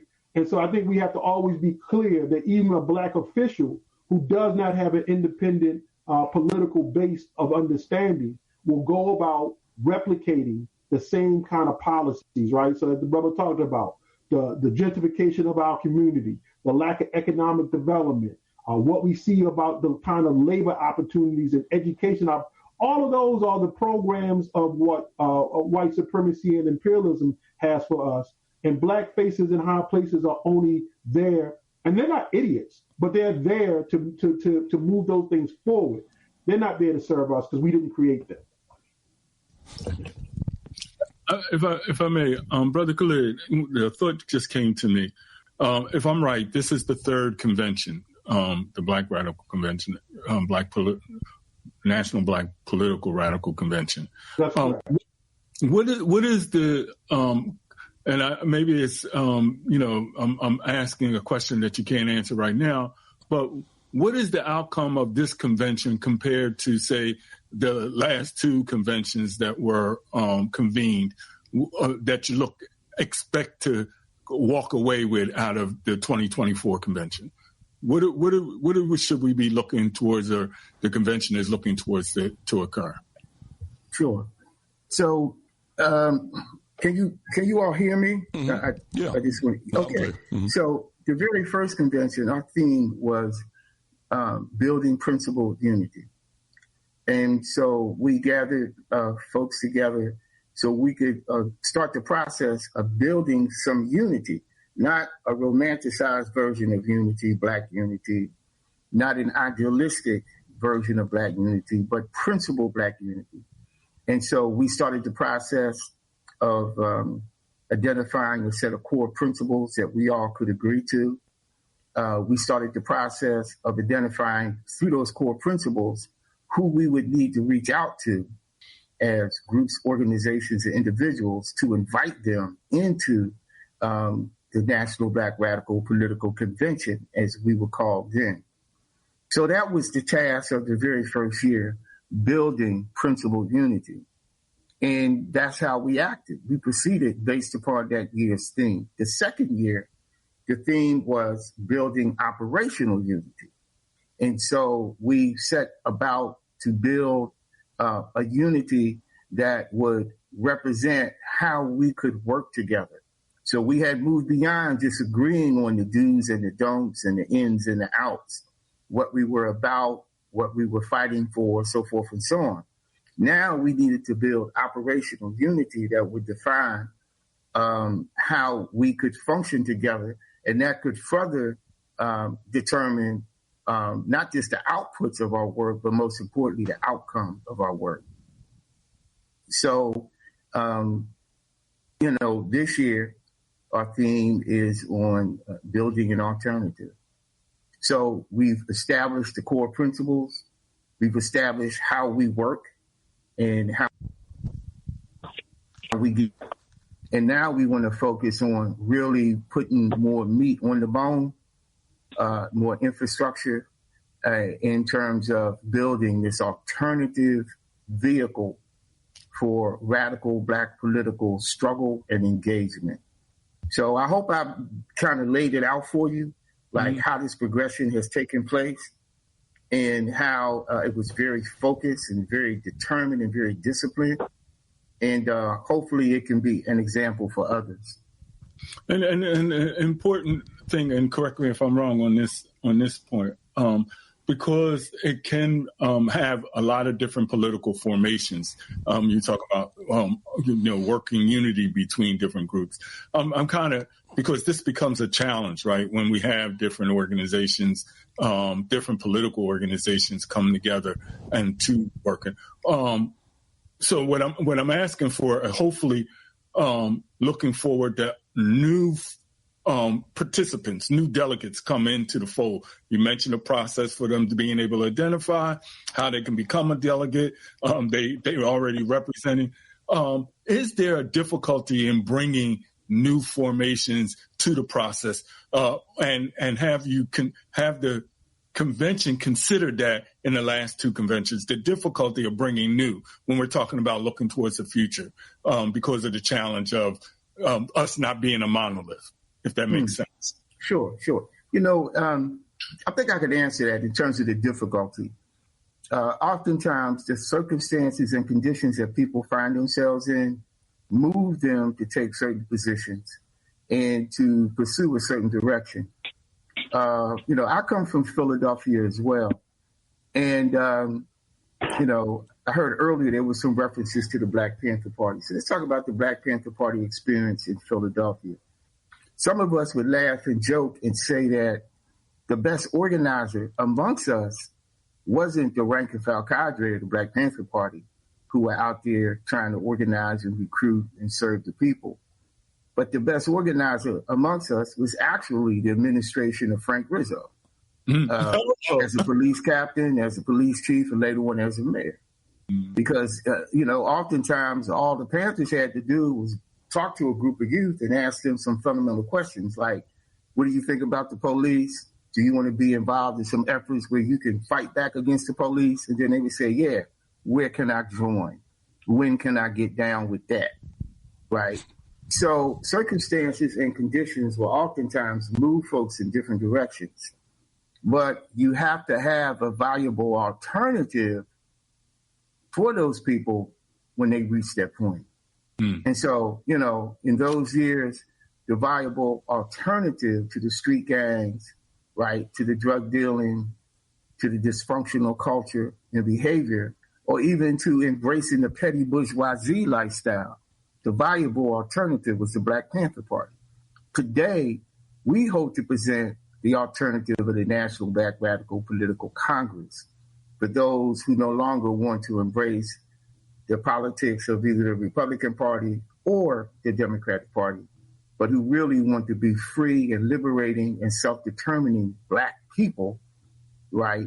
Then we have provided an alternative. So, and I say that because oftentimes, I've heard other brothers and sisters, they criticize the Republican Party, they criticize the Democratic Party, and they criticize the people for looking towards the Republicans and or Democrats for some type of salvation or at least some type of relief. And I caution them in their criticism. I think sometimes the criticism is warranted, but I caution them not to be too extreme, because if you or we have not really built viable alternatives, then you can't fault the people for what they decide to do if they don't have but very limited choices.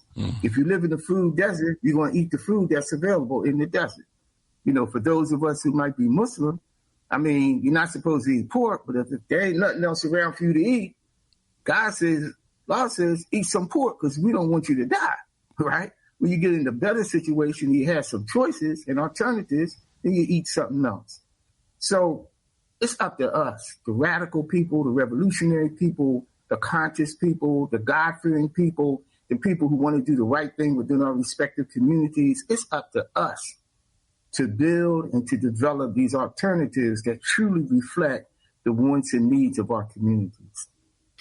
And I just wanted to add, and based off of what you're saying, hopefully this fits, that we can meet as we come together. We can create mutual agreements. And what you're saying as far as identifying that one thing that you want to work on, build on that, and that becomes a representation of the whole by each one of us doing it. But it's us being able to create that mutual agreement between each other that we're working towards the same end. I think it's important to at least emphasize. I think that's very important, and I think that's a very great concept. So what we've tried to do is to be much more definitive, and I think this is something that Brother Nnamdi can speak to, and he will speak to during the convention. For example, you can actually join the NBRPC. If you go to our website, as Brother Nnamdi already pointed out, if you go to the website, there's a section there which is called How to Join the NBRPC, and we have a membership application. And one of the things, or one of the sections within the application asks about your areas of interest, areas and the different committees of interest and work. For example, our newsletter, if you want to do outreach, if you want to work on next year's convention, if you want to be involved in fundraising, if you want to be directly involved between fundraising and our PAC or Political Action Committee, or if you want to join with Brother Gus, who heads up the media committee and help us to produce our quarterly newsletter. So these are all action areas where you can participate as an individual in or as an organization or group. And all of these things are reflective of our core principles and those principles of unity and the mission and vision of the NBRPC. Thank you for that. Before we let me do this. I'm going to take a brief break, and when we come back, we'll kind of get the panel to kind of put things into a capsule for the listening audience and how they can participate and maybe talk about some of the folks that are participating currently. We'll do that. We're going to take a brief break, and when we come back, we'll continue the discussion. You can get involved, too, by dialing 215-490-9832. That's 215-490-9832. Time for an Awakening. We'll be right back.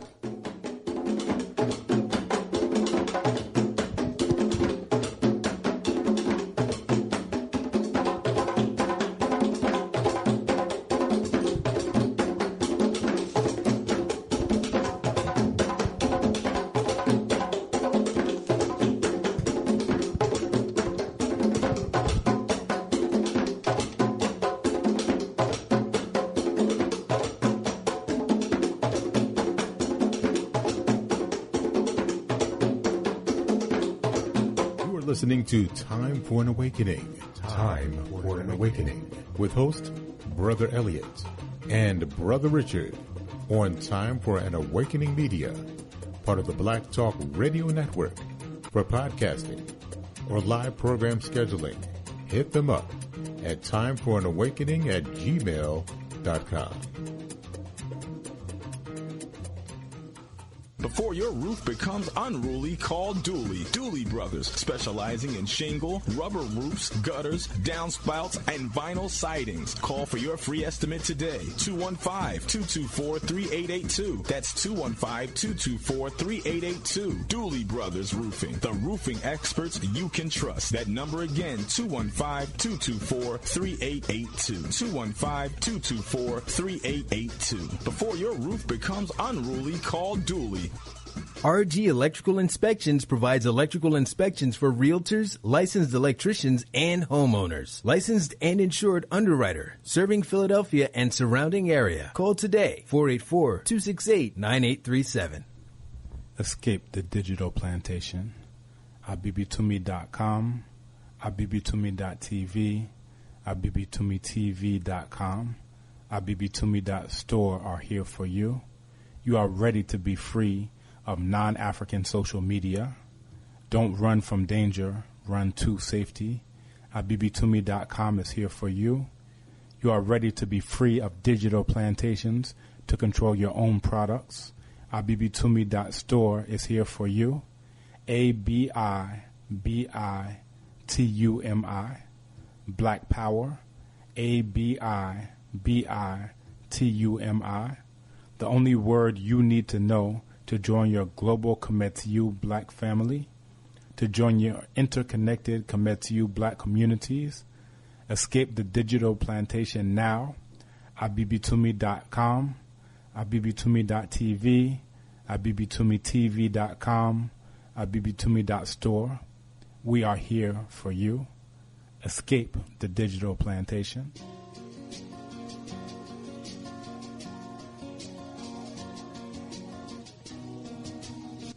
In this crooked game of power politics here in America, the Negro, namely the race problem, integration, civil rights issues, are all nothing but tools used by the whites who call themselves liberals against another group of whites who call themselves conservatives, either to get into power or to retain power. Among whites here in America, the political teams are no longer divided into Democrats and Republicans. The whites who are now struggling for control of the American political throne are divided into liberal and conservative camps. The white liberals from both parties cross party lines to work together toward the same goal, and white conservatives from both parties do likewise. The white liberal differs from the white conservative only in one way. The liberal is more deceitful, more hypocritical than the conservative. Both want power, but the white liberal is the one who has perfected the art of posing as the Negro's friend and benefactor. And by winning the friendship and support of the Negro, the white liberal is able to use the Negro as a pawn or a weapon in this political football game that is constantly raging between the white liberals and the white conservatives.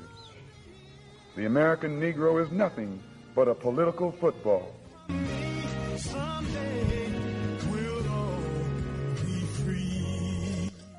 There has always been a white man's party in the United States. Yes. For most of the history of the United States, that white man's party has been the Democratic Party. But then in the 60s, the parties switched places, but there was still a white man's party and another party that claimed that it was more inclusive. This duopoly system is a political arrangement that balances itself out and in which the two parts react to each other. This arrangement makes promises to its constituencies, and it makes those promises in order to keep them voting for the representatives of the rich people who control both of those parties. But this representation has benefited the black misleadership class, which owes its existence to the Democratic Party, or feels that it does. For that reason, this black misleadership class is the last part of the duopoly that will budge from this arrangement. But the black political class remains the most loyal element in that duopoly situation. Their allegiance is to the party that has nurtured their rise in social and economic status. Their allegiance is not to the larger black community, and that will not change. The duopoly system itself mitigates against independent black politics on the electoral level. It's not some fault among our people. It's the system that we have to operate in, or that has been imposed on us, that says you will have no independent politics, because that would violate the logic of the duopoly. It means that you are abandoning the fight against the white man's party because you are not collaborating fully and wholeheartedly and entirely with the Democratic Party.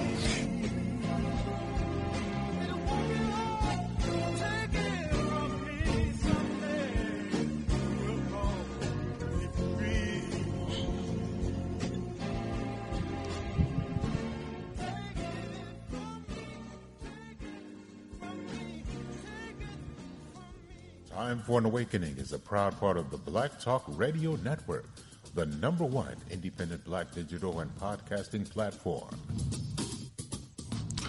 Welcome back to Time for an Awakening. It's 9:10 on this Sunday edition of Time for an Awakening. Our guest this evening in conversation, billboarding the Black Radical Political Congress and Convention, October 26th and 27th, is Khalid Raheem of the New African Independence Party here in Pennsylvania, Nnamdi Lumumba of the Ujima People's Progress Party out of Baltimore, Dr. Joyce Maxwell out of Jersey City, and Sister Lisa Queen out of Pittsburgh, Pennsylvania. Brother Khalid, Brother Nnamdi, Dr. Maxwell, and Sister Queen, before we going to wind it up now, but just give your hopes for this weekend coming up and things that will be achieved. We're going to do our part, myself and Brother Richard, because we've had several people on the program over the past number of years that are operating independently, that may or may not know about what's going on. In fact, me and Brother Richard attended the Black Power Convention down in Jackson, Mississippi last year, around this time. Well, it was in September. So you got a lot of activists down there in several different quadrants in Mississippi that's politically organizing. Hopefully they'll be a part. We were in conversation with folks in California behind this reparations thing that was overturned by black politicians.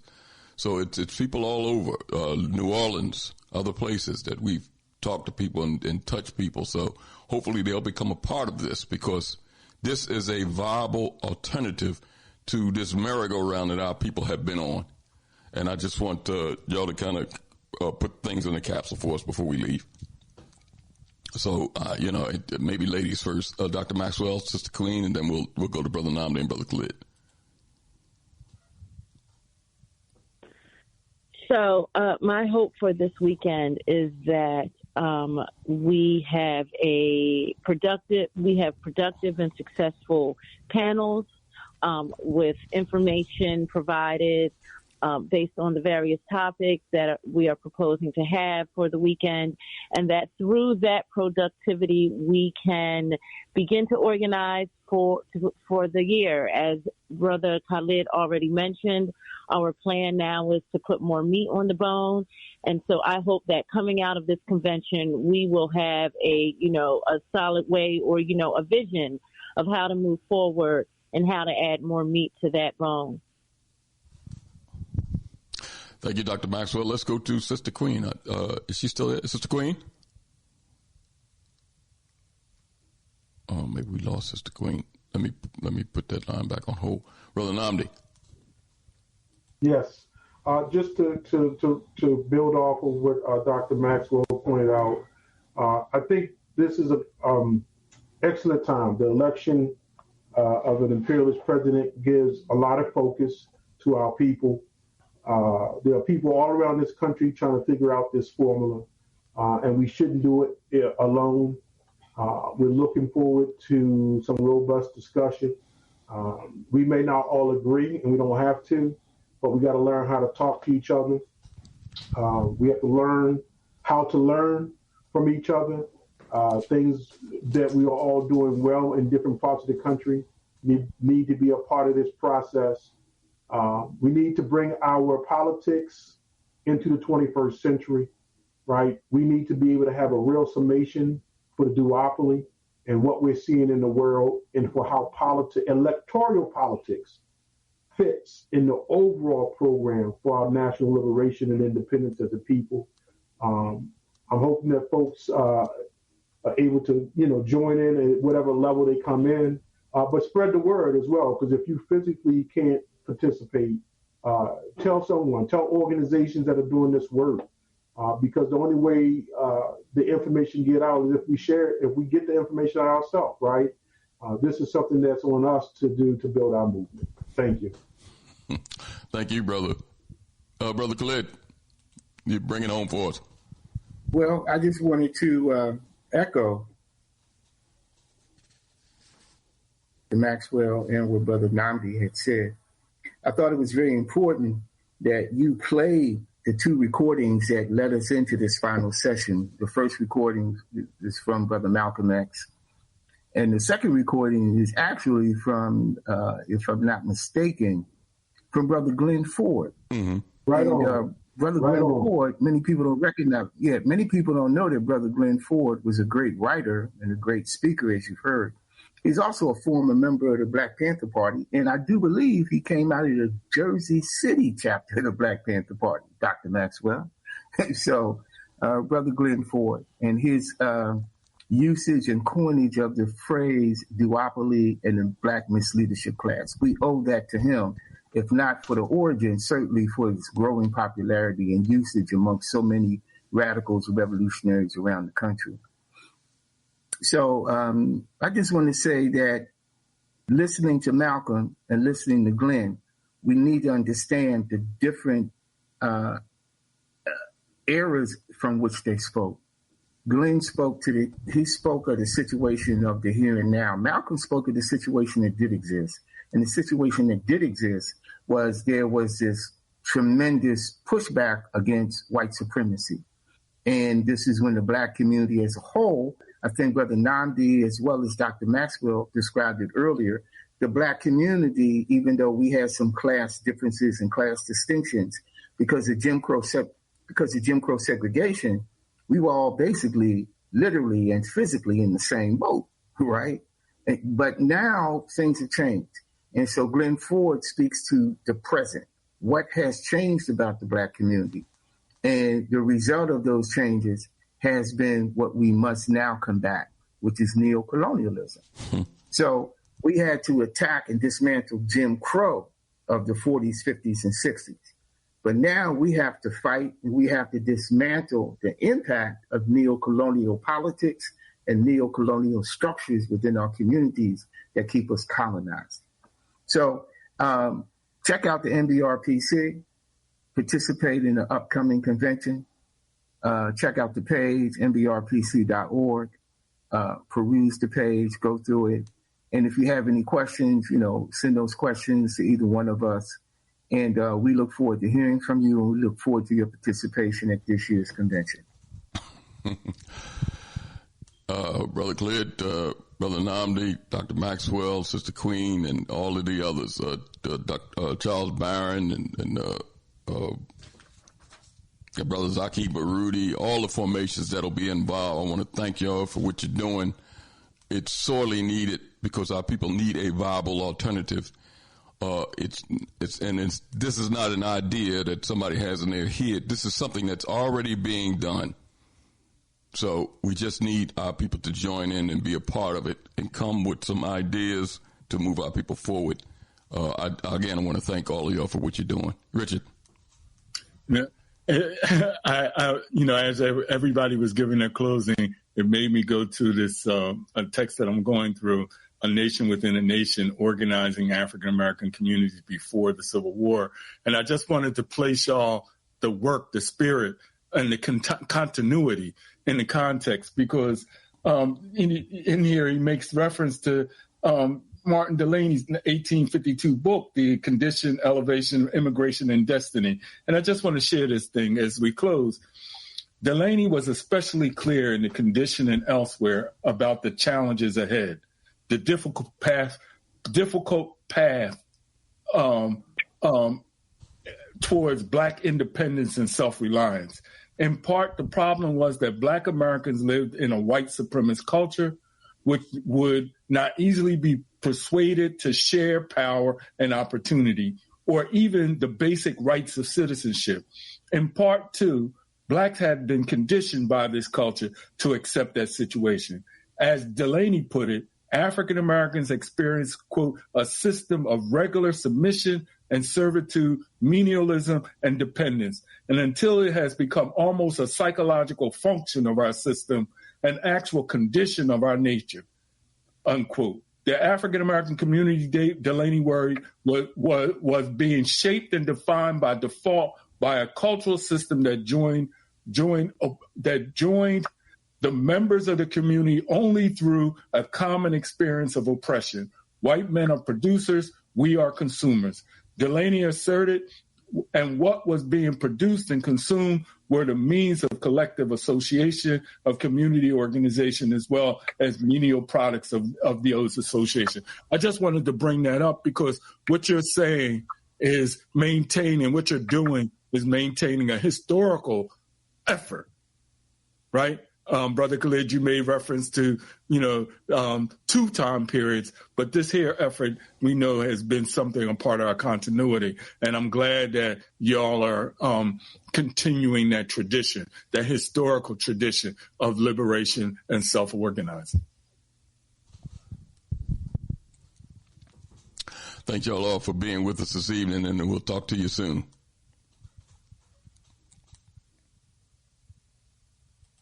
Richard, I'm glad that we had our guests on this evening to kind of billboard the Black Radical Political Congress and Convention, because it couldn't come at a better time. You see what's going on, and our people are caught. Some of our people are caught between this struggle between these imperialist parties, but I want to mention something too, and before we close out this evening. But go ahead, Richard. I'll let you kind of throw your. No. I'm good. Go ahead. Yeah, listen. I wanted to kind of switch the subject and just keep in mind some of our elders that may have been killed in that accident down there in Georgia. I don't know whether you heard about it, Richard. Is that bridge? The Zapata Island. Right. It's, no.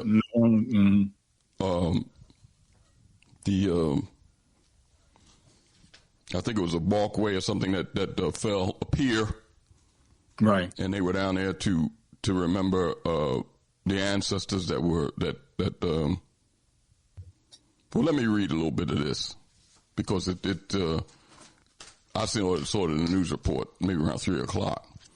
It says Zapata Island is about 60 miles south of Savannah, reachable from the mainland by boat. Cultural Day is an annual event spotlighting Hog Hammock, which is home to black residents. The community of dirt roads and modest homes was founded by former enslaved people from the cotton plantation of Thomas Spalding. Hog Hammock's slave descendants were extremely close, having been bonded by family, bonded by history, bonded by struggle, says Roger Lodson, the only black member of the McIntosh Board of Commissioners. His district includes Zapata Island. Everybody here is family. Everybody here knows one another, Lodson said. In any tragedy, especially like this, they're all one. They're all united. They all feel the same pain and the same hurt. The small community descended from enslaved populations in the South that were scattered along the coast of North Carolina to Florida and in Georgia, known as Gullahs or Geechees. Scholars say that the separation from the mainland caused residents to retain much of their African heritage, from the unique dialect skills and crafts such as cast nets for fishing and basket weaving. Hog Island, is also known as Hog Hammock, was placed on the National Register of Historic Places, but the community's population have been shrinking for decades, and some families have sold their land to outsiders to build vacation homes. Tax increases and zoning changes by the government in McIntosh County have been met by protests and lawsuits by Hog Hammock residents and landowners. They have been battling for the past year to undo zoning changes approved by the county commissioners in September 2023 that doubled the size of the homes allowed in Hog Hammock. Residents say they fear larger homes will lead to tax increases that could force them to sell their land that their families have held for generations. So, Richard, you see this same stuff going on that island off the coast of Georgia that's going on in these cities. Right. Zoning changes in black communities, which leads to, you see it right down there where you're at, Richard. Right. I've seen it in my neighborhood that's been historically black for almost 200 years. That area that I grew up in Philadelphia was black for for over 200 years, Richard. And now you can go down there and it might be 98% white. Right. Because of zoning changes. They didn't change the zoning, allowed these elaborate homes to be built. And the next thing you know, the tax increases. That's how they run you out of the communities now. Before, these whites would come in and burn the place down and just run you out. Now they do it more sophisticated. But the same thing is achieved. But the reason I wanted to read that, Richard, is because that platform, or it was either a small bridge or a wharf or something fell down, and several people were killed and injured that were there to recognize Cultural Day on their island. Yeah, it's definitely something that we have to make a change. And I agree. This is the moment. Once again, where we have to take the opportunity to do, as always, to organize politically, culturally, and when I say culturally, I mean in the sense of our values that we organize out of. I see that's essential, and more importantly, to have this consciousness that we can win. And I apologize to the Time for Awakening audience if I'm reflecting this, because I'm hearing so much of this acquisition, while at the same time I see women and men giving their lives and their energy and their intelligence to really meet the challenge. But then others are thinking like this that we're in is something that nothing can be done but just accepting it. And then for some reason, it just hurts my spirit. Yeah, you're not alone, Richard. I mean, I hear it. Maybe I don't want to say every day, but I hear it among the community that there's nothing you can do. And we've heard it on this program. But listen, all of these things come back to our historical experience. I'm quite sure that Nat Turner, Harriet Tubman, all of those men and women that wanted our people to be free from enslavement by whites, they heard all that stuff. Oh, you ain't gonna be able to do nothing. You don't think they heard that, Richard? Yeah, they heard it. I know they heard it. But that didn't stop them from fighting all they could, and a lot of them lost their lives running off them places and trying to get others to go. That's why Harriet had that gun. She didn't have it just to catch some enslaved. If somebody was going to take her back in slave and shoot at some of them whites, she was going to shoot at some of them blacks that was ready to turn around. And when they turn around and go back, they're going to rat on somebody else for meritorious manumission or whatever they were getting. So she was going to use that gun on somebody white or black. And she probably did. We just don't know about it through history. You know that history, she carried it. But I'm quite sure she used it. Let me go back because we had a couple, and I wanted to get a couple of these calls, and they want to come in and open forum. Let's go to Toronto. Toronto? Yes, sir. Can you hear me? I hear you loud and clear.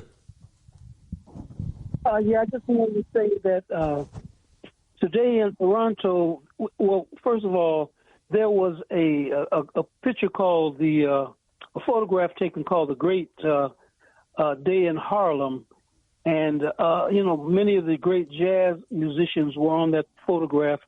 And the only people alive today, Sonny Rollins is alive, but the last person that passed away before Sonny Rollins was a man from your community, Benny Golson. He passed away on, I think it was September the 21st. So this situation, there's a bookstore here called A Different Book List. So they took a picture of all of the, the cultural workers and the people in Toronto, and it was called A Great Day on Bathurst Street. Bathurst Street is the street where the bookstore is, and I just basically wanted to share that with you, and send Benny Golson played saxophone, and when Coltrane came up from North Carolina, he said he walked, Coltrane walked past him the first time he saw Coltrane, and Mr. Golson was like you, Elliott. He was a urbanite. He was born and raised in Philly, whereas Mr. Coltrane was a country boy from he was from North Carolina, some hill, North Carolina. So when he said the first time he saw Coltrane, he says, "Here come country," and when they met, they became like bosom buddies, but they couldn't play together because they both played the same instrument. But they were like two peas in the pod at the end. They always were close, but because they played the same instrument, I don't think they ever played in the same band. Okay. I just wanted to share that. That bookstore that you mentioned, is that a black bookstore in Toronto? Yes, sir. Okay. Yes, black bookstore. Yeah, there's quite a few black bookstores in Toronto. Many black bookstores. Yeah, well, that's something that has disappeared from cities here in the United States among black. It's rare that you find. Say that again. I'm sorry.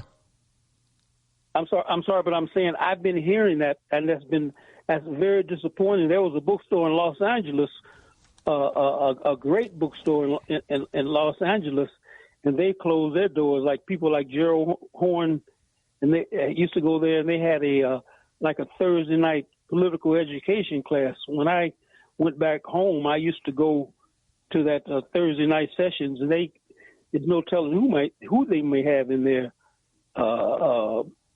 Anybody from all over the world would come in and give talks on every Thursday night, and that was taking place in I know it was taking place in Philly, and I think you had Hakeem's bookstore in Philly, didn't you?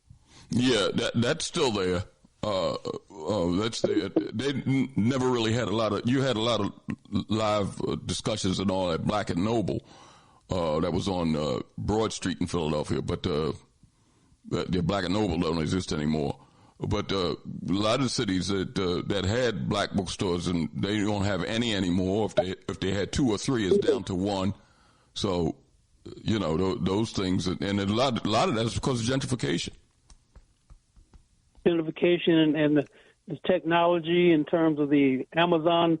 I think the Europeans that own Amazon have killed a lot of our the bookstores.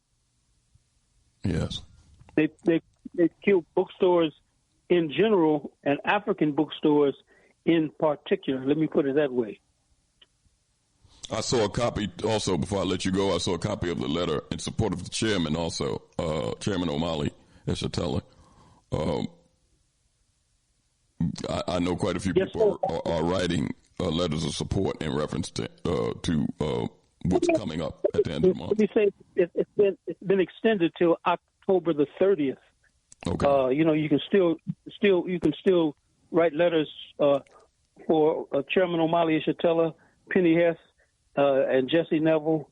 That is the Uhuru 3. You still have a few more days to get your messages in, because they're trying to railroad our brother and the support committees.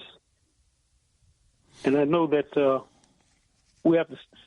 Well, when we called, they stood up for us. So now that they are calling, we should stand up for them. Thank you, brother, for all your contribution and support. Thank you, sir. Talk to you soon. All right. Let's go back to Philadelphia. Philadelphia. Yeah, good evening, Brother Elliott. Richard, I just wanted to say, brother from Toronto, he made me feel kind of nostalgic just now. He mentioned some of my all-time favorite jazz artists. People like the late, great Benny Golson, who, like you said, passed away back on September 21st, and Sonny Rollins. I had the honor of going to see Mr. Sonny Rollins in person several years ago down at the Kimmel Center. I mean, this brother put on the show. It was just outstanding. And it was shocked me, Elliott Richard, because most of the people that was there was young white college kids. You know what I mean? Because see, some of our young black people, they don't appreciate jazz. It's not their fault, because they haven't been they haven't been exposed to it, you know what I'm saying? Because they've been exposed to the filthy gangster rap and all that kind of stuff, so they don't have that kind of appreciation for jazz, and stuff. So that's why I can't, let's say, blame them for that, But yeah, Mr. Rollins put on the show that night, and John Coltrane, of course, that's one of my all-time favorite jazz artists. John Coltrane, Benny Golson, these guys, and Sonny Rollins, all three of them was great sax players too.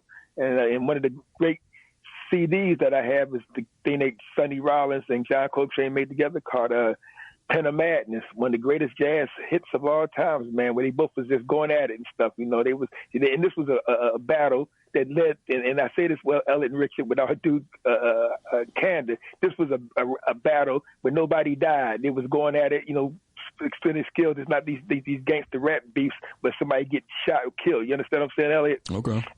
And that foolishness that goes with these fools. And Elliott, I'll say this couple things that I go. You always know how this gangster rap is bad, but I had a chance to it just really crystallized on me when I was over my client's house today. I had to take my client to get his hair cut today.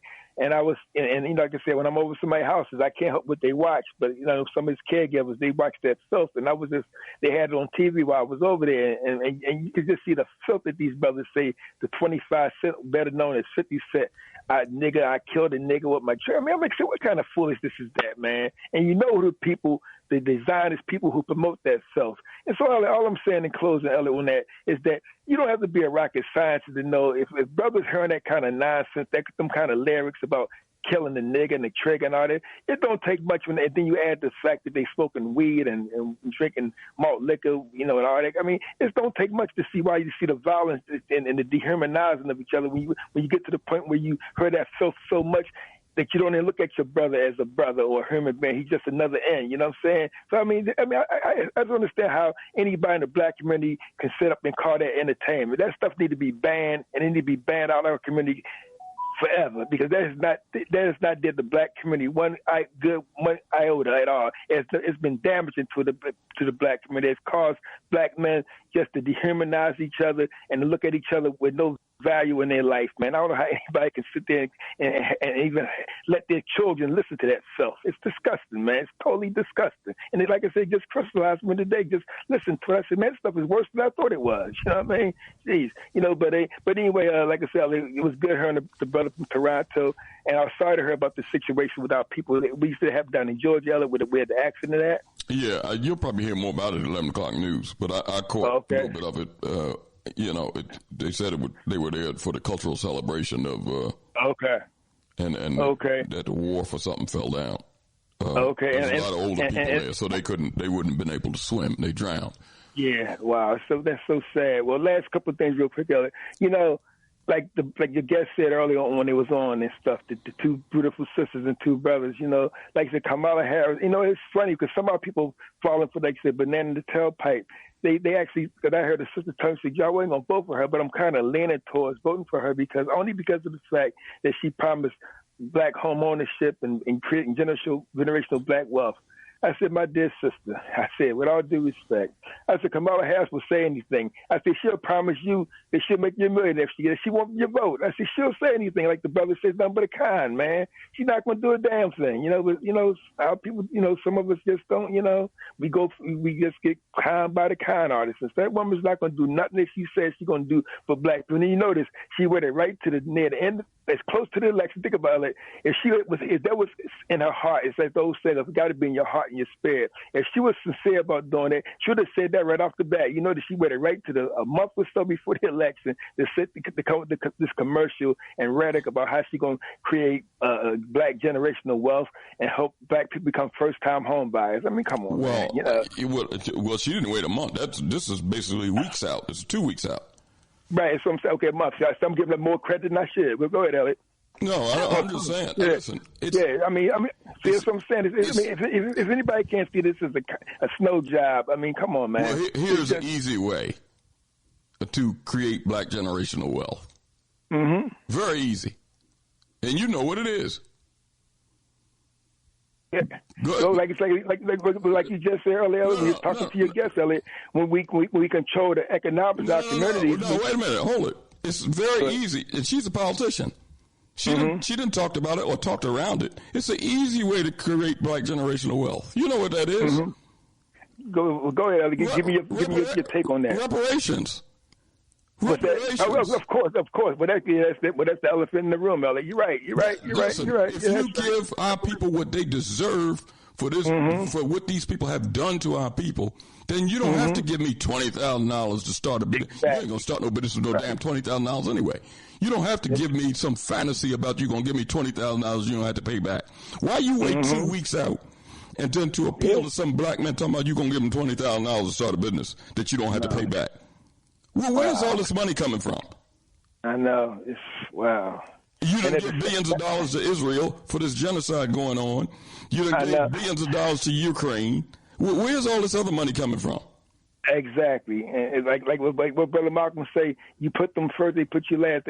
When they're coming to our people, there's always some kind of excuse or hitch on not doing right by black people. You get this house Negro named Barack Obama got the nerve to come and chastise black people and stuff, man, black men in particular. I mean, are you kidding me?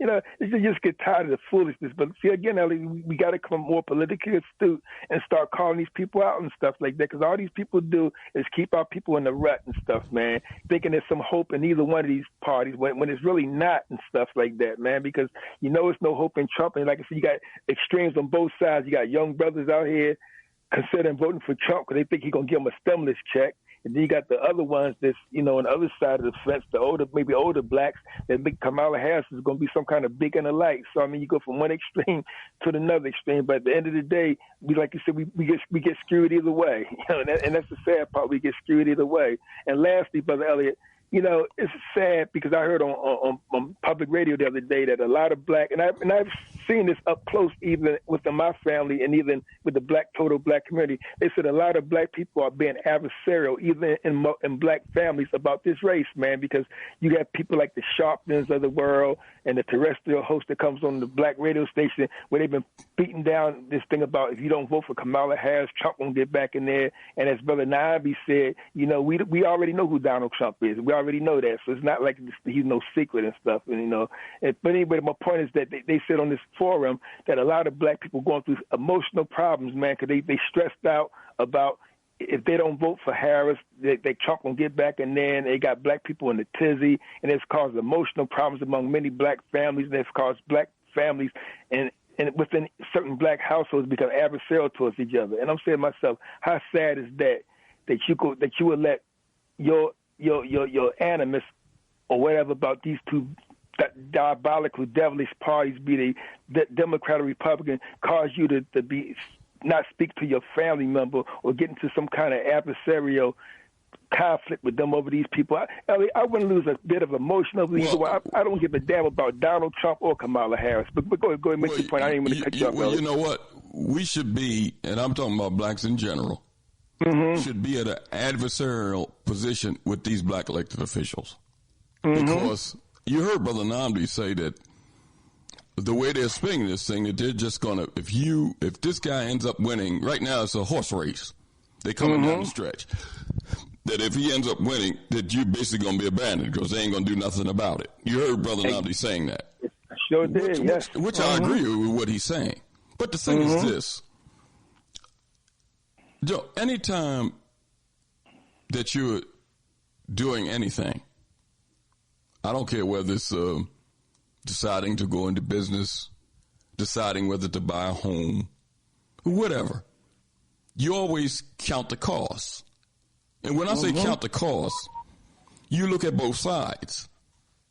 Can I do this? If I do this, will it put me in a bind? And if it does, how am I going to get out of this? What do I do to kind of circumvent this? You got a plan for both sides. That's right. That's right. Passing and failing. So what is the alternative that black elected officials say, I don't care about these whites and what they do. They're going to do what they do. What is the alternative that black elected officials is telling black people as an alternative in case this demon Trump wins? And notice I said that with tongue planted firmly in my cheek because I believe that both of them are demons. But both parties are demons. But yes, they are. But they're not giving you any. What's the alternative? What are they saying to black people?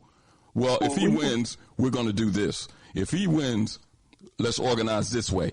They're not giving any alternatives. And Brother Elliott, if you let me add this, and I'm so glad you worded that the way you did, because Brother Stanley Crawford said the same thing just about a few weeks ago when we was talking. Brother Stanley said, Brother Youssef, he said, I understand how short-sighted our black elected officials can be. He said they're not giving black people no other way out or any kind of alternative or plan B in the case Trump do get back in there. He said, I understand it. He said, how can you call yourself so smart, but yet be so silly and so short-sighted? So basically, at least Brother Stanley echo your sentiments, man. But and that's the real life of it. It's a chance Trump may win this thing and stuff, man. Like I said, right now it's just a horse race, can go either way. But just for the sake of argument, like you say, Brother Elliott, if Trump get back in there, what black people do? They throw up their hands and just surrender? I mean, like you say, these niggas don't get black people no alternative, and that's why I say I blame people like Sharpton and that host that comes on every day on this station, on the black station. Oh my God, 2025, Trump get back in here, we done, we over with, you know. And he had even one sister, elderly sister, and I'm not beating up on this because she's an elder and she's lived through it. She probably saw Jim Crow. She was like in the late 80s. She probably seen black men lynched down south where she grew up at. So I understand her fear and everything, but to constantly put that fear in our elders'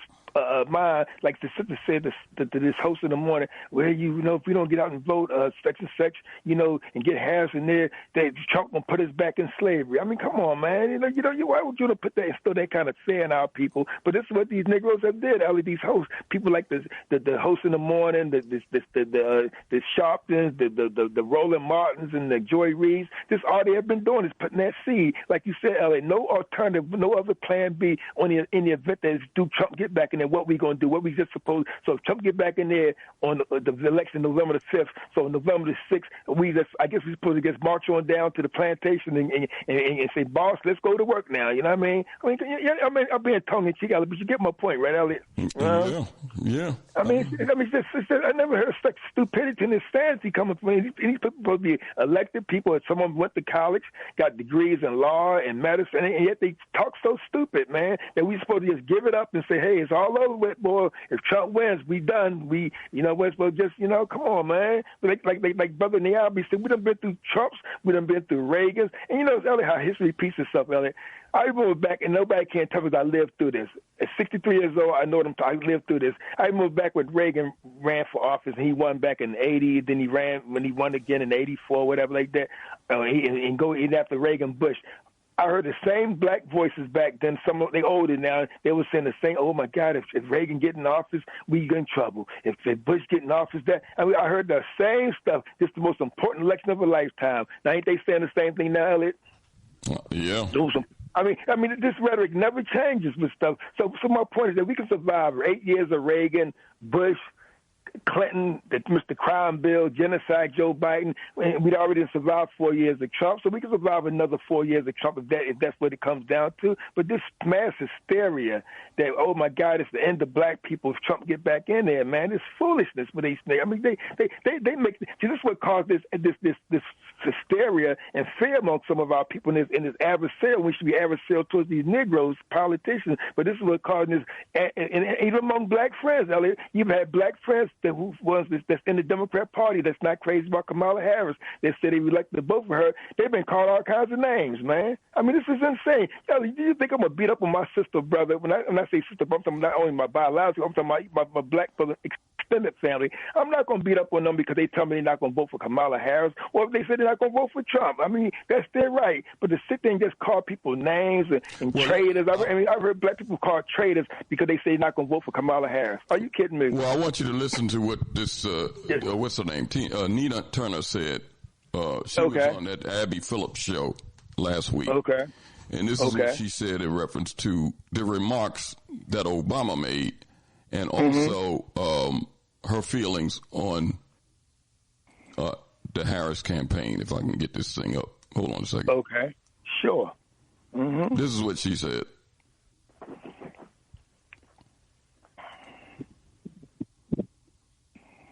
They need to appeal to the needs of the voters. And so when I was a delegate for President Obama in both of his elections in Ohio, right now the vice president is down 11 points in Ohio, even though I fully expect President Trump to take Ohio, as he did twice, but to be down 11 points compared to President Biden, that is a problem. But this other issue I want to bring up is a problem, too. Why are black men being lectured to?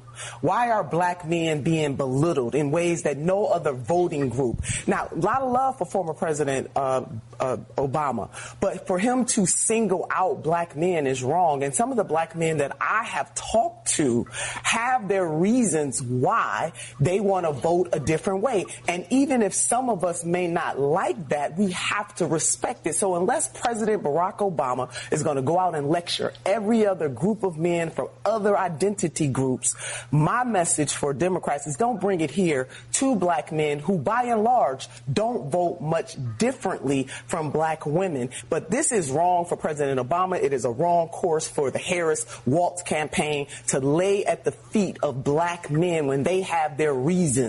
In 2020, the vice president was labeled a cop, as we know. But do you think, sorry to interrupt you, Nina, but do you think he's right? Now, notice when she was talking and giving her explanation, she said in 2020 she was labeled a cop. You remember? Did you hear her say that? Yeah. And then Avery Phillips cut her off and changed the direction of the conversation.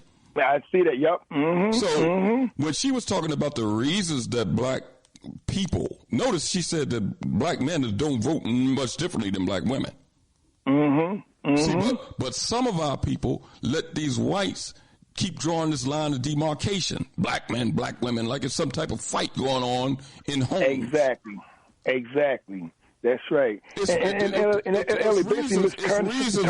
It's reasons why black men are not supporting her. And it's not reasons that stupid ass Obama talking about they hate women and all this old dumb shit. I've never heard that. Of course. We had it was a talk show host in Philadelphia that went on a national program and said that they said that on his program. That's a lie. It's a complete lie and stuff, yeah. And, of course, he took up for Obama, like, which no shock there, you know. But listen to Turner echo many of my sentiments, Elliott, because, like I said, I have talked to brothers throughout the neighborhood and throughout the community. And like I said, I've even talked to some brothers that stay going to vote for Trump. I don't call them brothers stupid, or I tell them I disagree with them. I tell them I'm not voting for either Trump or Harris. But I don't trash them brothers. It's just them brothers' right to vote for Trump or Harris or vote for nobody if they don't want to. I don't call them names and stuff because, like I say, it's not like voting for Trump or Harris is any different when both of them support genocide among Palestinian women and children. So why could I call either one of them stupid? I don't agree with them voting for either one of them, but this nonsense of trashing somebody because they're not voting for Kamala Harris. What has Kamala Harris ever did that make her deserve the black vote, man? Come on, man, with this nonsense. And lastly, Elliott, because I want to coach, I know you want to wind it down. Again, Elliott, I don't have the time to go into detail because I know y'all wind it down. But if I had more time, I guess I might save it for Friday or Sunday when y'all back on if you go on the forum.